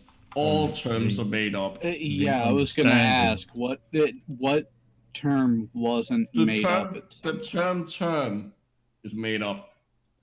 Made up is a made up term. See if it's All words are made up. Oh dear. They just uploaded another one. At Oh, least one that I haven't seen yet. also, I actually checked. They have like the one of the latest. I think it's like the second news. The one they call like update. They actually go into the whole tomato thing. Okay, so why don't we take a look at that during taking a look at on Saturday? Okay, we can do that. Just if you want to torture the other guys as well. Well, R&D won't be here, Okay. so I'm not sure if we actually want to do. But we can do that. Do you want to put a link in the description or something to? I will, but not now. Just at some point. Yeah, I'll post it everywhere, don't worry. Yeah. Oh, so to the audience who don't know, taking a look at is a show on a dedicated channel. We'll take a look at that me, Geo, R&D, and sometimes smells like E minor.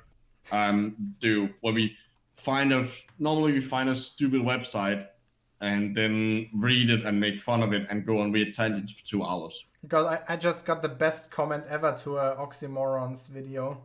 128 randomness apparently just commented 1 hour ago, but I just got the message. Peter and Pete must be GPUs. How else could they project so much? That one's very funny, at least to like nerds. I still think my joke from last time was better. Okay, let us do the last 2 minutes and then finish this. The false understanding that there's oxygen in the air. Yeah, I'd probably go with that. Yeah, sure. Whereas in our understanding, a true oxide is a substance that where heat has been applied. Basically, because you've got to show that there's the heat that's been imbued, or the substance, or the air that's been imbued into the substance is able to be released. Yeah, absolutely. But then this is another thing. Yeah, should you and me even use the term oxide? Absolutely, of course. Yeah, come up with something else. We don't need to. Well, we don't. I don't need to use the word oxide at all. But this is a great example, just to highlight, because it adds more weight to the fact that there's no oxygen in the air, according to you and I. Absolutely, and it's water that is really the reason why. No, it's not. It is not water for the reason behind all this. And form passivation layers or oxides or whatever. Oh. Absolutely, of course. There you go.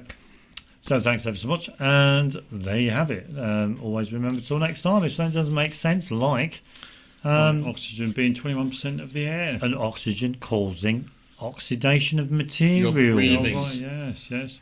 Oxygen making being the cause for materials to decompose. Yeah, and not even having a test to show that there's oxygen in the air. Or even oxygen within oxides. Oh right, yeah. I mean, you've got to if it's an oxide because it contains oxygen, then you've got to demonstrate that it does contain oxygen. Yeah, how are you going to do that? Carbon monoxide, carbon dioxide. Yeah, how are you going to do it? Yeah. How can oxygen actually coexist with carbon? That's what I want to know. I can't understand how it can coexist. It's a bit like That's called the reaction barrier. I feel like I'm in some kind of like Greek myth. Wait, I feel like I'm in a Greek myth, and it's the myth of the god arrogance. Did I hear that right? They wonder how oxygen can exist with carbon. Yes. Again, I just gave them the answer. It's called a reaction barrier.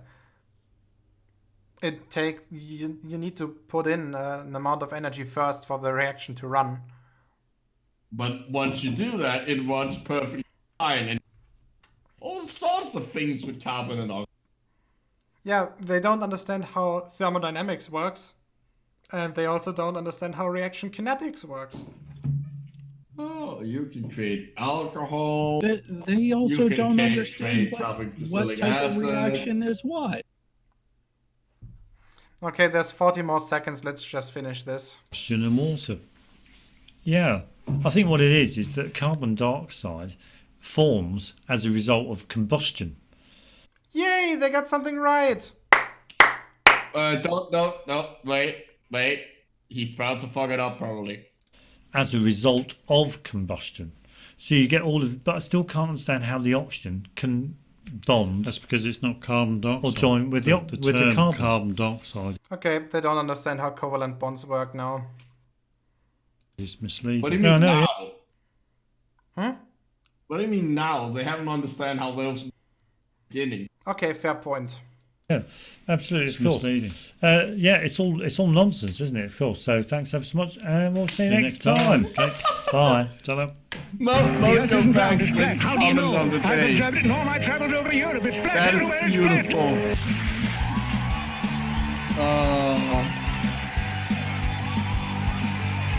I like it. That is good. Have you seen it, Gio? I have not, no. Go to the chat. That is a good comment. Which one? Mojo Go bag. back. Hydrocarbons deny hydrocarbons. Pictures at 11. It might be coming up today. Okay, so we're gonna end it now because it's already past midnight over here, and I need my sleep. And actually, kind of depressed against humanity. Our because brains need of to heal. People. I'm probably gonna take a break from more Oxy-Morons in the near future. I think 4 videos are enough. So we're gonna debunk some fluff, I think, next time. Which one, I don't know yet. Let's see if I can maybe get some more fluffs on my channel. So thank you for the 48 people still watching. Thanks for watching. Well, does that mean you won't be here on Saturday? Oh, on Saturday I will be here. Well, then the next video will be theirs. Unless I do another live stream earlier. That is true. So I think you did mention to me that you might have. What? Can you repeat that? You also mentioned that you have someone who might come on with their dinosaur thing. Yeah, but it looks like they accepted that they were wrong. Oh, that's a shame. Darn. Yes. So I mean, good that they accepted.